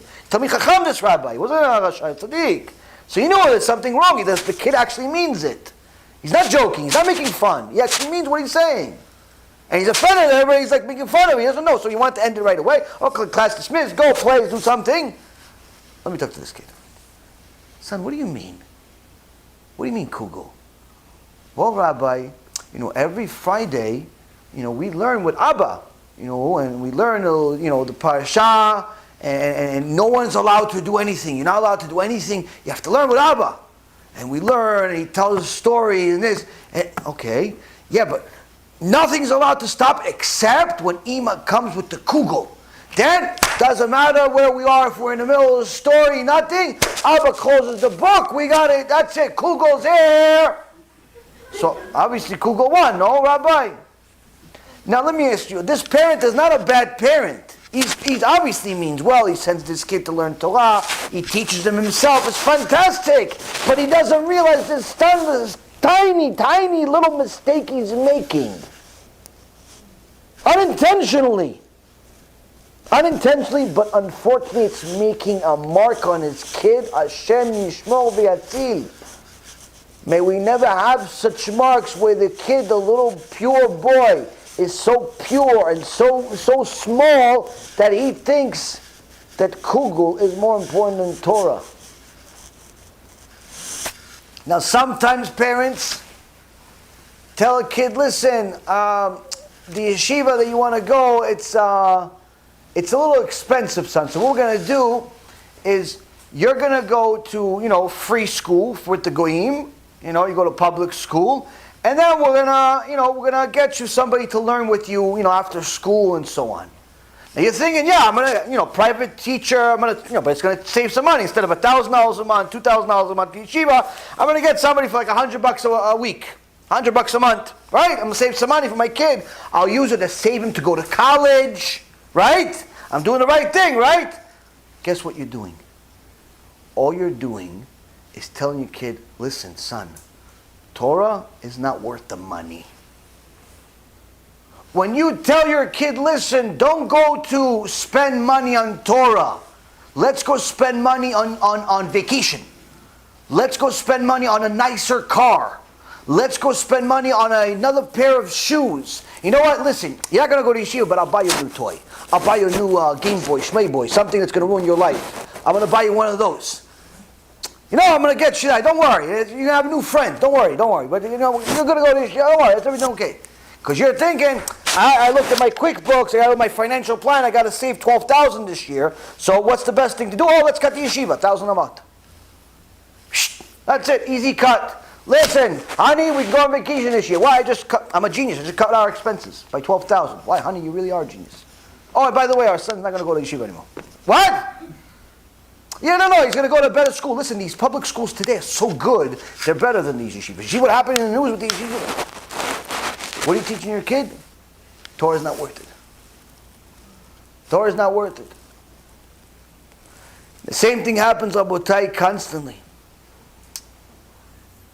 And that's why the Prophet tells us, HaKadosh Baruch Hu says, that the evil that we do when we desecrate the Torah in such a way, HaKadosh Baruch Hu views it as if we've forsaken His name. We didn't treat Torah like we do, like we're supposed to. The next verse says what ends up happening with such an attitude, where he says, for I have always broken your yoke and torn off your straps. And you have said, I will not transgress. Meaning you said, listen, I'm just going to go to this party, but I'm not going to make a sin. I'm going to go to this bar, but I'm not going to drink. I'm going to go hang out with these guys, but I'm not going to do drugs. I'm going to play this game, but I'm not going to become addicted. I'm going to do this, but I'm not going to make a sin. You thought that you're going to rewire the system. You're going to beat the system with your own logic, not with my Torah. So the prophet Jeremiah says, you said I will not transgress, yet upon every lofty hill and under every leafy tree you wander like a harlot. You always say, no, I'm not going to sin, I'm not going to sin. But yet, every time there's some way to sin, you're always there. Hey, Rabbi, listen, it's okay to play poker, right? No. Oh, man, I just did it. Okay, so I won't do it next time. All right. Hey, Rabbi, listen, it's okay to do, to steal, right? No. Oh, man, I just stole once. Okay, next time I won't do it. Okay. Rabbi, it's okay to be in this business murdering people, right? No. Oh, man, I just did it. Okay, I won't do it next time. How come you only ask after you do the sin? Rabbi, it's allowed to eat this stuff, right? It doesn't have a kosher stamp, but it's allowed. It's only potato chips, right? It's allowed. No, it's not. It has pig in it. Oh, man, okay. Oh, next time, won't do it. All right. Thanks, Rabbi, thanks. Why? You're not using the Torah. You pretend to. You pretend to be religious. Got to keep on everything. Got the costume. But you don't have Torah. You don't have Torah, Rabbatai. You can pretend all you want. Kadosh Baruch Hu said you're like a harlot. It's not a compliment. At all. Why? You used your own logic and you found yourself under every single tree, under every single form of idolatry, under every time you have a new friend, he's a Christian, he's a Muslim. Everything but a righteous Jew. No, I got a new friend, he's Jewish. Yeah, he's atheist, but he's Jewish. Why can't you find a nice religious person as a friend? Why do all of your friends have to be against your beliefs? No, why? He's a nice guy.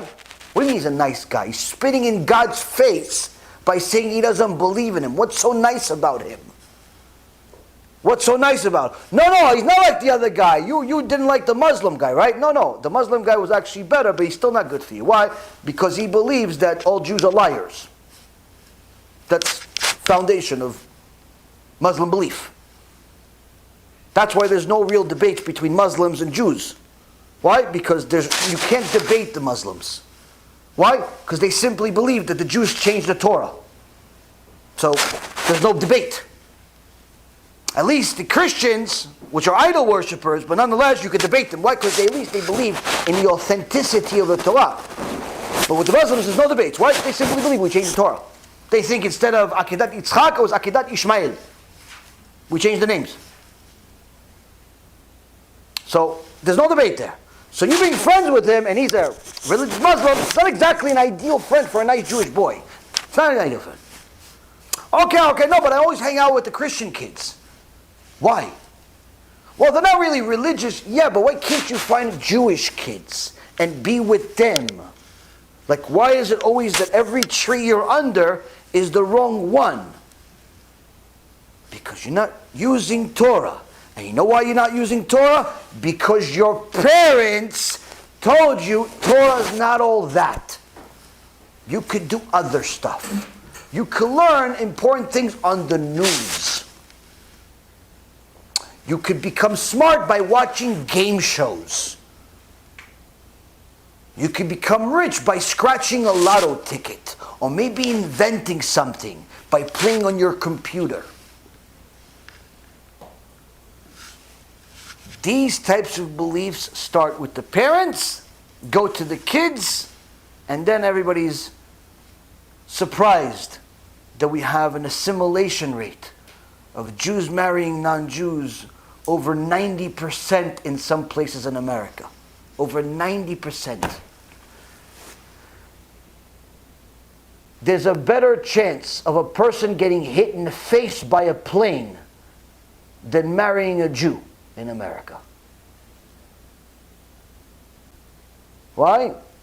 It's such a secular mentality that unless you toil and make an extra self-sacrifice to go learn Torah yourself and ignore everyone around you, you're simply not going to make it.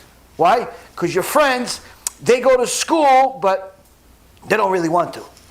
They go to yeshiva, but they don't view it as like yeshiva is going to teach me about life. It's the greatest thing in the world. I talk to Hashem all day. They just go like, I can't wait to get out of here. That mentality is not going to make it in life. It's not going to make it in Jew. If you have that mentality about your Torah learning, you can't wait for it to be over, it's not good. If you're learning more about girls in school than you are about Moshe Rabbeinu, that's not a good school. You're not going to make it in life. You're going to have to do tshuva at some point. So if you want to make it in the Jewish world as a kid, you literally have to make a self-sacrifice that none of your friends are willing to make, which is very difficult. Now, as an adult, you're now in your 20s, 30s, you've already made a bunch of mistakes. The older you are, the more mistakes you made. Now you want to change your life. You want to go back. Okay, I want to redo life, but you can't because you already got this and you got that and you're already stuck with this and stuck with that. So it's a lot harder to fix. Not impossible, but that means that you have to be willing to break stuff that used to be important to you. Sometimes that's your marriage, sometimes that's a relationship, sometimes that's a partnership with a business, sometimes it's a hobby, sometimes it's all types of things. You have to break what used to be important to you. And guess what? While you're breaking what used to be important to you, everyone around you is saying, what are you, crazy or something? Are you having a midlife crisis? What's wrong with you? So you cannot ask for them to support you. Why? They don't see what you do. Don't expect them to. And guess what? You still got to do it. Whether they join you or go against you, you still got to do it. Why? You got to save yourself first. You got to learn Torah, you got to do mitzvot, you got to keep Shabbat. Yeah, but what if my wife doesn't want to do it? Okay, she doesn't want to do it. I have to do it anyway. What if my husband doesn't want to do it? Okay, he doesn't want to do it. You have to do it anyway. Hopefully he joins you at some point. Hopefully she joins you at some point. But that doesn't mean anything. You still got to do it. Yeah, but they're calling me crazy and they're making fun of me. I had a kisui rosh on. Okay, let me make fun of you. It's better they make fun of you than Hashem being upset for a second. Now, doing that is even more difficult. And as a person grows older and older, the difficulty increases because there are more things that you're used to. There are more things you need to break. And HaKadosh Baruch Hu is going to help you only if you are willing to help yourself. And Rav Wasserman continues and he says, the scholars, the intelligentsia, meaning the intellectuals, are our main assailants in most countries. Jewish scholars are smitten with iron rods by their fellow students. Jewish youth in times gone by devoted their lives to the study of the Torah. Today they sacrifice themselves for the great honor of sitting on one bench with wild beasts with despicable behavior. Wasserman says in the past generations, the kids would toil with Torah. They would learn from someone that's a Malach Hashem, an angel among men, someone that sacrificed his whole life, his time with his family, his desires, his everything to serve HaKadosh Baruch Hu, and he loves it. And that your little kid was next to him all day, learning Torah from him. That's who you wanted your kid to be next. You wanted your kid to be next to Rav Wasserman. You wanted your kid to be next to the Chafetz Chaim. You wanted your kid to be next to the Rambam, to the Ramban, to their students, to Rabbi Akiva, to Rabbi Shimon Bar Yochai. At the time of the sages of the before the Gemara, the time of the Mishnah, before Rabbi Akiva, before Rabbi Eliezer ben Horkinos, before Rabban Yochanan ben Zakkai, there was Shmaya and Avtalion. Shmaya and Avtalion, both converts. Both giants among giants can resurrect the dead. Their student was Hillel. Their student was Hillel. Shmaya and Avtalion. You know who they were teaching? Little kids. The Gdol Ador, biggest rabbi in the world. Who's he teaching? 6-year-old kids. Little kids. Also big ones, but 6-year-old too. Why? The 6-year-old is more important than the 30-year-old. Why? He hasn't been ruined yet. He hasn't been ruined yet. Today you tell the big rabbi, hey, listen, big rabbi, why don't you teach first grade? Look, kavod, what are you, crazy? I'm better than that. How can you say that to me? I'll get some lady to do it. You get some young kid to do it. Well, I'm a big rabbi. I need to teach Shiva.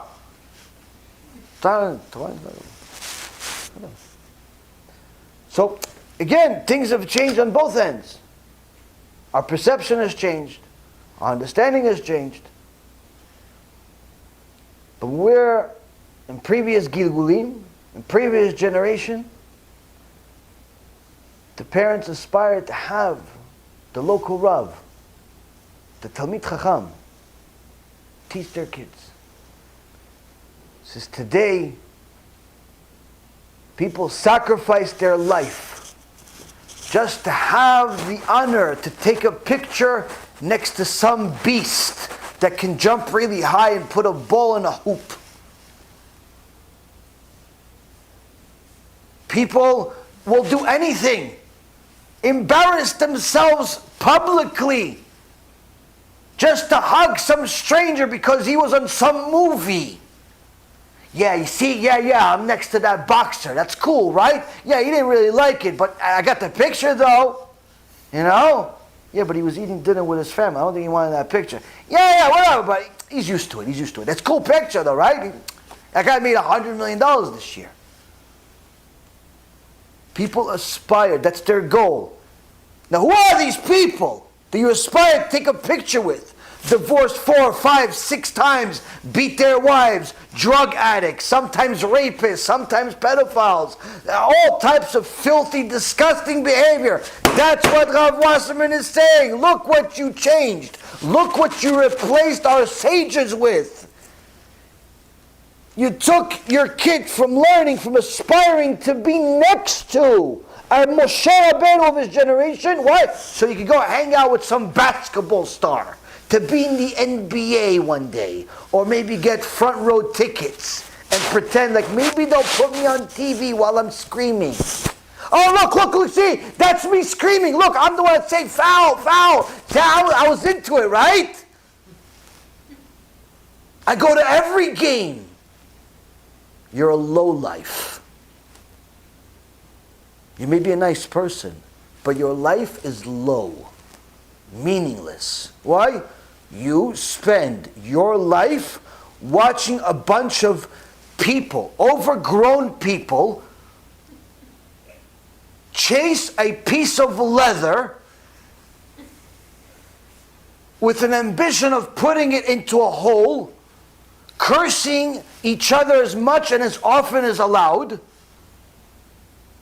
cheating whenever it's possible, just as long as they don't get caught, and actually getting paid for it. And you invest your time, money, and your life into this.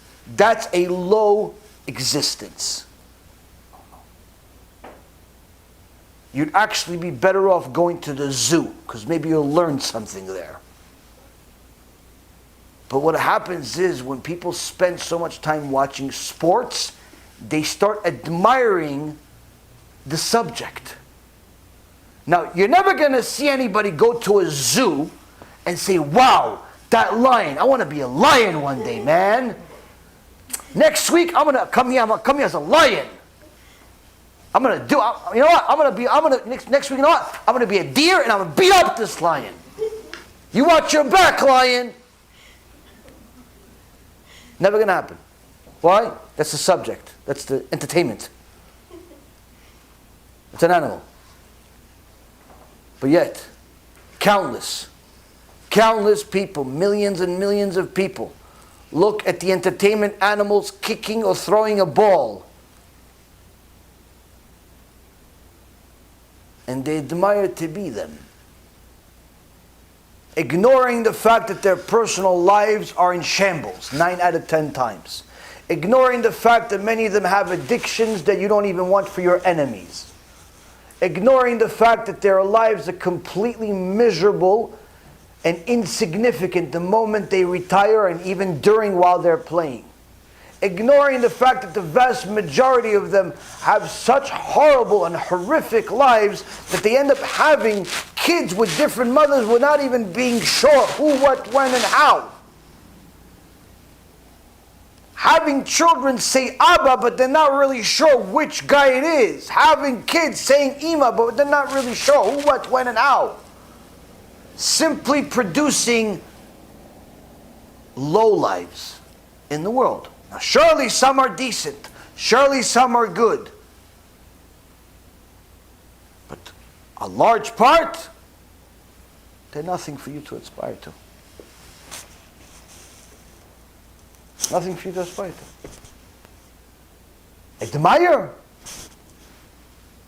Replace Moshe Rabbeinu with this? It's bad enough that you waste your time watching it. It's bad enough that you waste your energy knowing the statistics in your head of the salary cap of every team in some league. It's bad enough that you know who's coming up for a trade this year. It's bad enough that you actually pretend to own a piece of the team because you put some $100 on some website and you have a fantasy league and you actually pretend this fantasy is real and you're upset when you lose, which is completely ludicrous. You lost a fantasy and you're upset. Do you understand what that means?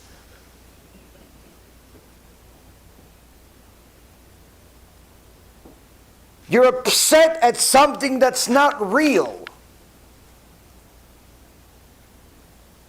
That's like waking up in the morning and being upset and you're not a lion. And people invest their time with this. It's already bad enough. But what does the Kadosh Baruch Hu say? He says it's already bad enough you did it. It's already bad enough you acted like a harlot. Every week there's a new sport. Every week there's a new hobby. Every week there's a new thing.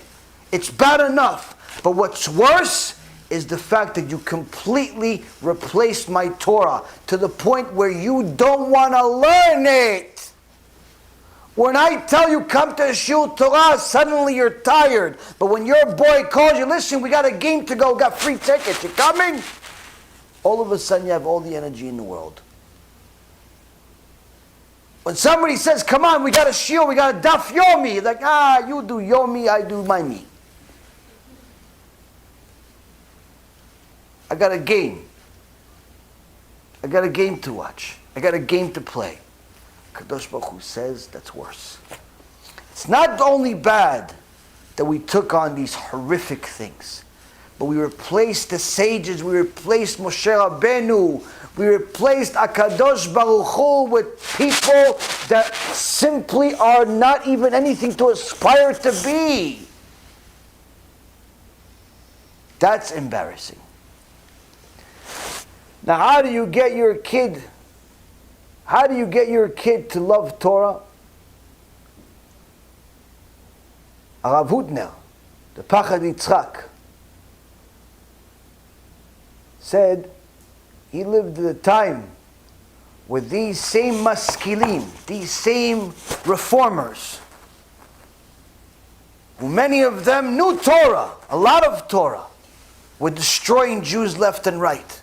The Chafetz Chaim, every single day of his life, during his prayer, he would say, Imach Shimo Adam Cohen, Imach Shimo Adam Cohen. Somebody asks, who's this Adam Cohen that you keep cursing him? Kvod Harav, Gdol Hador is cursing somebody? People don't think that Chafetz Chaim ever went against anyone. They have no idea what Chafetz Chaim was. Every day he cursed this person. He says, Kvod Harav, who's this Adam Cohen? Adam Cohen, when I was a kid, a bachur in yeshiva, a little kid, this Adam Cohen was a successful person, religious. And every day he took an interest in me because he saw that I was committed to learning Torah. And every day he said, come sit with me. Come sit with me, I'll teach you some chidushim on the Torah. And he'd start teaching me his heresy and call it Torah. But in the beginning I didn't know it was heresy. Until one of the local Talmidei Chachamim told my mother, this guy is a famous heretic. This guy's a famous reformer. Get your kid away from him. And when I grew up and I realized, the more I knew Torah, the more I realized this guy was trying to destroy my eternity. So from that day on, I said, Adam Cohen imach shimo. Every day, he prayed for him to be destroyed. Every day of his life. Now, I'm not talking about just destroyed in this world, in the next world, and the next world, and the next world. Make an 8th level in Gehinnom, and a 9th level of Gehinnom, and a 10th level of Gehinnom, and another Gehinnom just for him. That's how much the Chavetz Chaim hated him. Why? He tried to destroy my eternity. Now, destroying my eternity is bad enough, but imagine the eternity of the Torah, of the Chavetz Chaim being destroyed. Imagine such a thing happening. You take this kid that became Gdol Ador, the Chafetz Chaim, Mishnah Berurah, Yad de Lashon Hara. Who knows about Lashon Hara other than Chafetz Chaim? All of these Sfarim, his pictures everywhere. Imagine this kid not becoming the Chafetz Chaim. How much loss would happen to the world? Chafetz Chaim says, Imach Shimo. This Adam Cohen. Why? He tried to destroy Am Yisrael, not just me. So these enlighteners, these modern Orthodox mindset type of people, were literally going after the best of us. And Rav Hutner, the Baal Pachad Yitzchak, says there was no shortage of difficulties that I had in my life fighting against these enlighteners, these Maskilim. But you know the real reason of why I stayed glued to the Torah? He says, I'll tell you a story. There was one time a little boy, 8-year-old boy, and this 8-year-old boy had a tough life. Not a tough life like today's tough life where he doesn't have the new PlayStation. Real tough life. Sometimes you don't have food for a few days. That kind of tough life. And one day, he came back from the cheder and he tells his Ima, we just finished Masechet Bava Batra. Ima turned around, went inside the room, without telling him a word. 10 minutes later, his Ima comes out of the room with a gown, a beautiful gown. You only go to events. Makeup on, celebrating, and starts celebrating, taking all the candy and different treats she got for Shabbat prepared for a special day, and starts saying, Ima, what's happening? It says, it's Yom Tov, son, it's Yom Tov. No, what Yom Tov? It's no, Ima, what do you mean? It says, it's Yom Tov, it's Yom Bava Batra. It's Chag Bava Batra. My mother, he says, she started crying from celebrating in happiness because the 8-year-old boy finished a few Mishnayot. She started celebrating as if it was a Yom Tov. And guess what Rav Hutner says? I was that little boy. Seeing how happy my mother was when I completed some Torah, when I learned some Torah, gave me the strength to hold on and cleave to HaKadosh Baruch Hu and His Torah for the rest of my life. I never stopped learning Torah. Why? Because that minute that I saw that my mother celebrated the honor of the Torah more than she celebrated anything else I've ever seen in my life, more than she celebrated weddings, more than she celebrated making money, more than she celebrated any other pleasure in the world. When it came to the Torah, she said she put on a gown, she made a special meal, she started crying from happiness. That gave me strength for the rest of my life. Because at that moment, I knew the Torah is the most important thing in the world. Rabotai Yikarim, some of us are older. So we didn't have the childhood of having our parents tell us that the Torah is the most important thing in the world when we were 8 years old. But you know what? In HaKadosh Baruch Hu's eyes, you're still 8 years old. When Sani completes Masechet Shabbat, HaKadosh Baruch Hu is coming out and celebrating and crying in Shamayim and celebrating with him and his Kala Batya and his daughters, saying, Ishtabach Shimolad, look, my son is finishing Masechet Shabbat. When the brothers completed Masechet Brachot, what do you think HaKadosh Baruch Hu was doing in Shamayim with all of the Malachim? HaKadosh Baruch Hu was dancing and crying because his two kids that converted just a couple years ago already finished a few Masechtot in the Gemara. They became part of Am Yisrael, but not just part of Am Yisrael by going to some Bet Din and putting a hat on. They became part of Am Yisrael by going and inheriting and acquiring the Torah. HaKadosh Baruch Hu starts dancing in Shamayim, celebrating the honor and the kavod of the Torah. When every single one of you comes to Shiur Torah and not to eat, and not to sleep, and not to chit-chat with each other, but to come learn Torah after a long work day, and after a tough day, and after all the problems that you have, and you come, and you learn, and you want to become a better Jew, a better person, at 9 o'clock at night, at 10 o'clock at night, at 11 o'clock at night, at any other time, because you made the Torah the number one thing in your life. HaKadosh Baruch Hu stops every single thing he's doing, and he starts celebrating in Shamayim. Look at my kids. 3,332 years after I gave them the Torah, they still made it number one. Now, you are not too old. Your children are even younger. But you have to celebrate the Torah. Celebrate the Torah, Rabotai Yekarim, means not just learn it because you have to. Celebrate the Torah doesn't just mean just learn it because you want to know what to do. Celebrate the Torah doesn't mean that you learn it so you can tell somebody something that you learned today because you want to look smart. Celebrate it doesn't mean that you go say something and someone says something else to you and you could hold a conversation with a Talmid Chacham. That's not celebrating it. Celebrating the kavod of the Torah means that every single time you complete a shiur, every single time you learn a chidush, every single time you complete a daf Gemara, every single time you complete a sefer, every single time you complete a masechet, every single time Be'ezrat Hashem you complete the shas itself, you celebrate that day as if you were born all over again. Because the reality is you are no longer the same person as you were a minute before you completed it. You have to celebrate the Torah, and you have to celebrate it exterior. You have to make sure that your kids know that you just completed another sefer.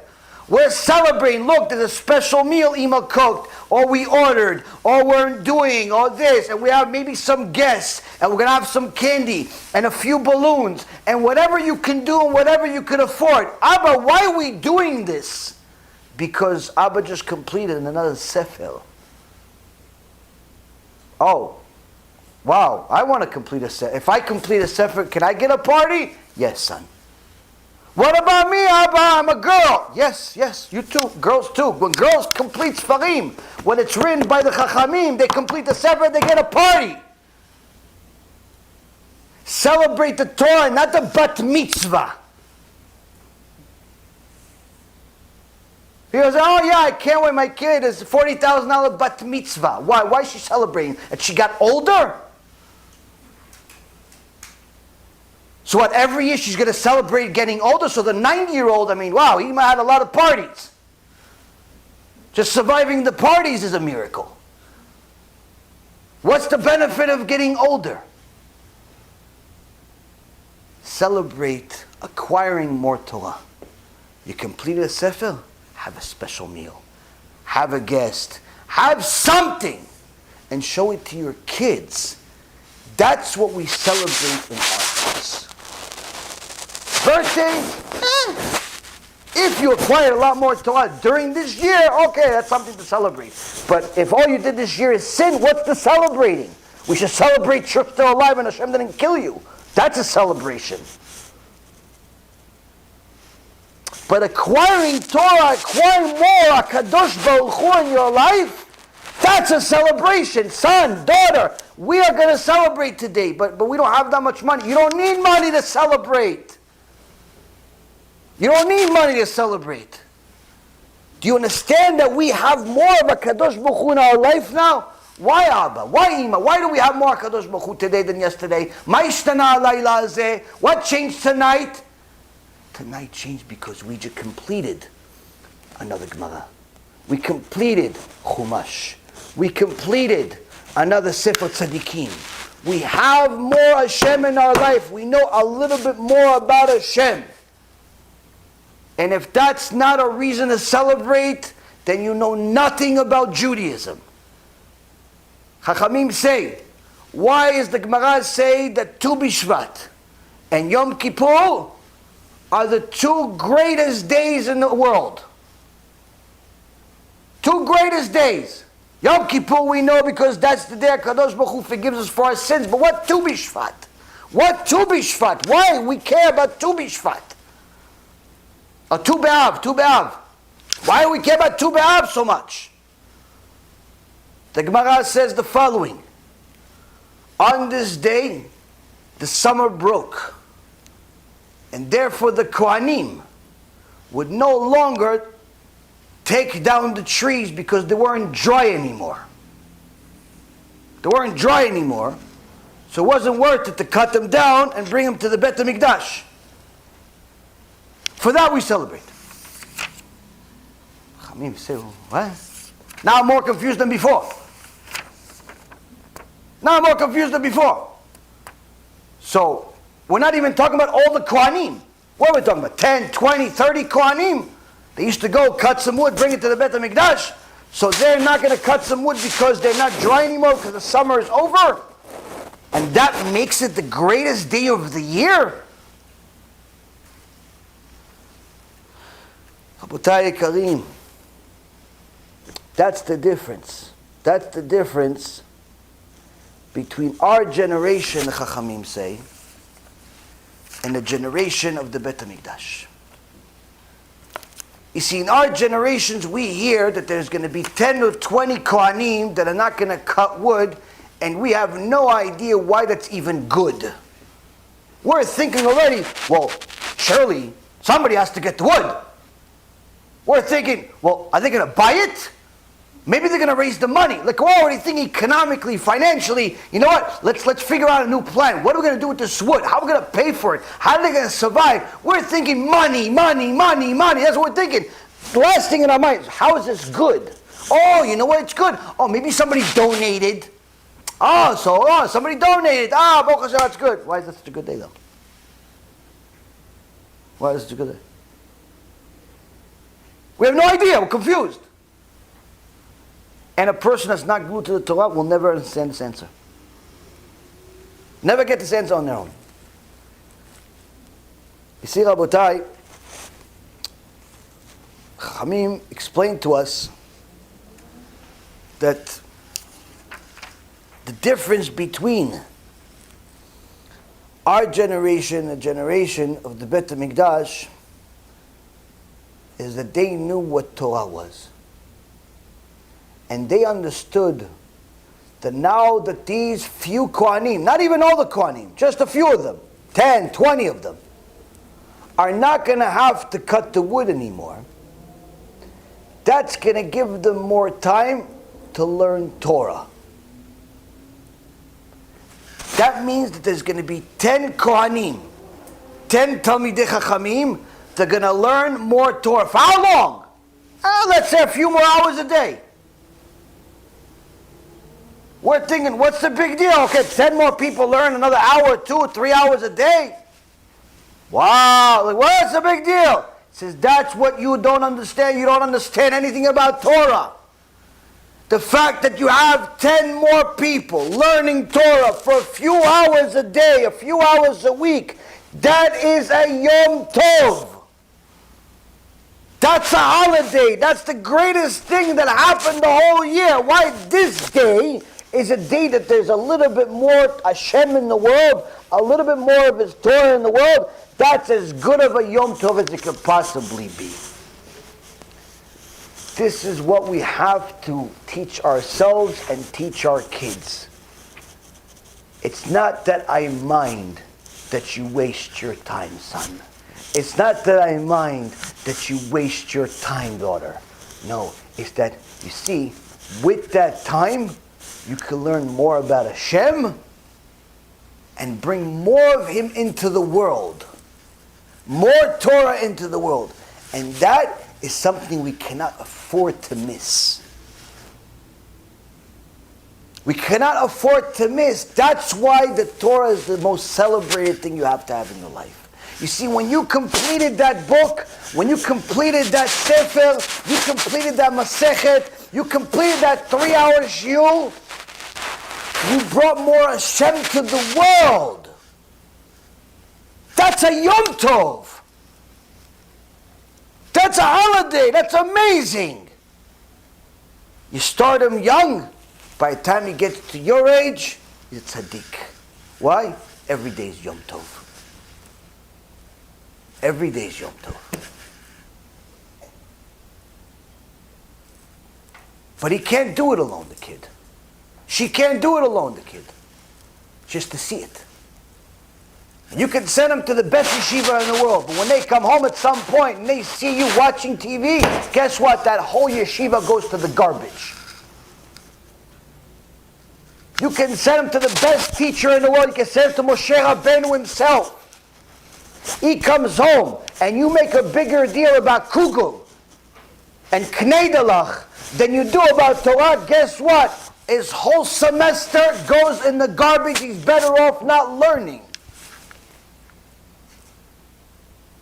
If you now in the next conversation on Shabbat, you start talking about some athlete, some movie star, some stupid politician on your Shulchan Shabbat, instead of talking about Moshe Rabbeinu, guess what? His whole learning, her whole learning goes in the garbage. Why? Because they see Abba and Ima admire these politicians because they talk about them on Shabbat. They talked about them during the week. They watch them. They listen to them. They read all of their stupid news. They're always about them. But when it comes to Moshe Rabbeinu, and I came out with my story about what happened this week in the parasha, and Moshe Rabbeinu rebuked the people, they said, okay, kapayim, okay, so Danny, like they didn't care about my Moshe Rabbeinu chidush. Like they didn't care about my Sarai Imenu chidush. But you know what? I'm going to be a politician. You know what? I'm going to be a rich guy. Because I want my parents to talk about me. They're not interested in Moshe Rabbeinu. They're not interested in Rabbi Akiva. In fact, every time the holidays come up, I was like, oh man, it's expensive. So I guess he's worried about money, but I guess this Donald Trump guy he keeps talking about is not worried about money. So you know what? Instead of being Moshe Rabbeinu, I'm going to be Donald Trump.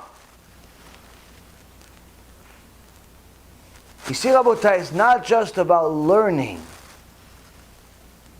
It's about acting a certain way where you show your kids the honor of Torah all the time, based on what you praise. Ish lefi ma'alalo. Shlomo HaMelech says, a person is judged based on what he praises. You praise Rashaim, you're judged as a Rasha. You praise Tzadikim, in Shamayim they view you as one. Why? You're not going to praise Tzadikim and do the opposite. You can say words, but we're talking about actions. So you see, Rabotai, the education of our kids, yeah, you have to send them to a good school that has rabbis with Yirat Shamayim, that follow the halacha, one rabbi per 25 students. Boys and girls don't study together.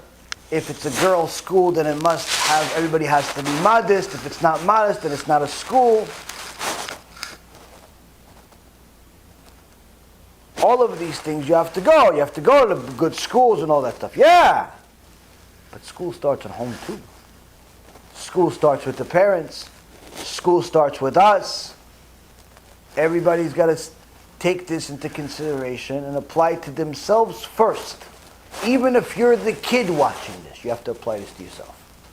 Why? Because your parents' mistakes are not going to help you in life. Either way, you got to do it.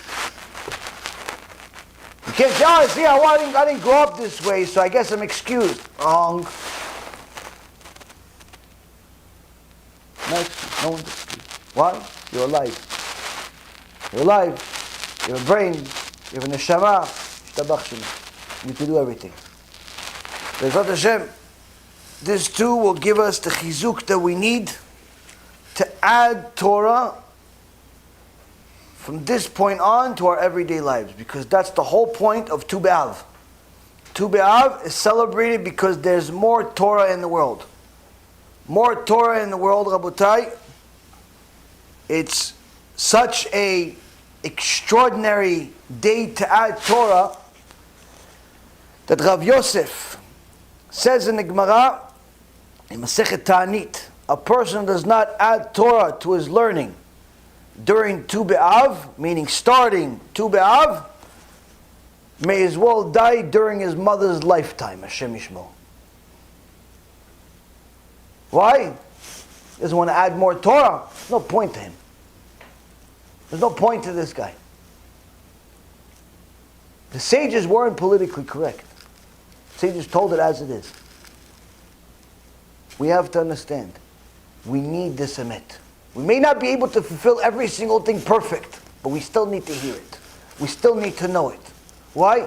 We need to start getting used to hearing the emet all the time and accept it as it is. Why?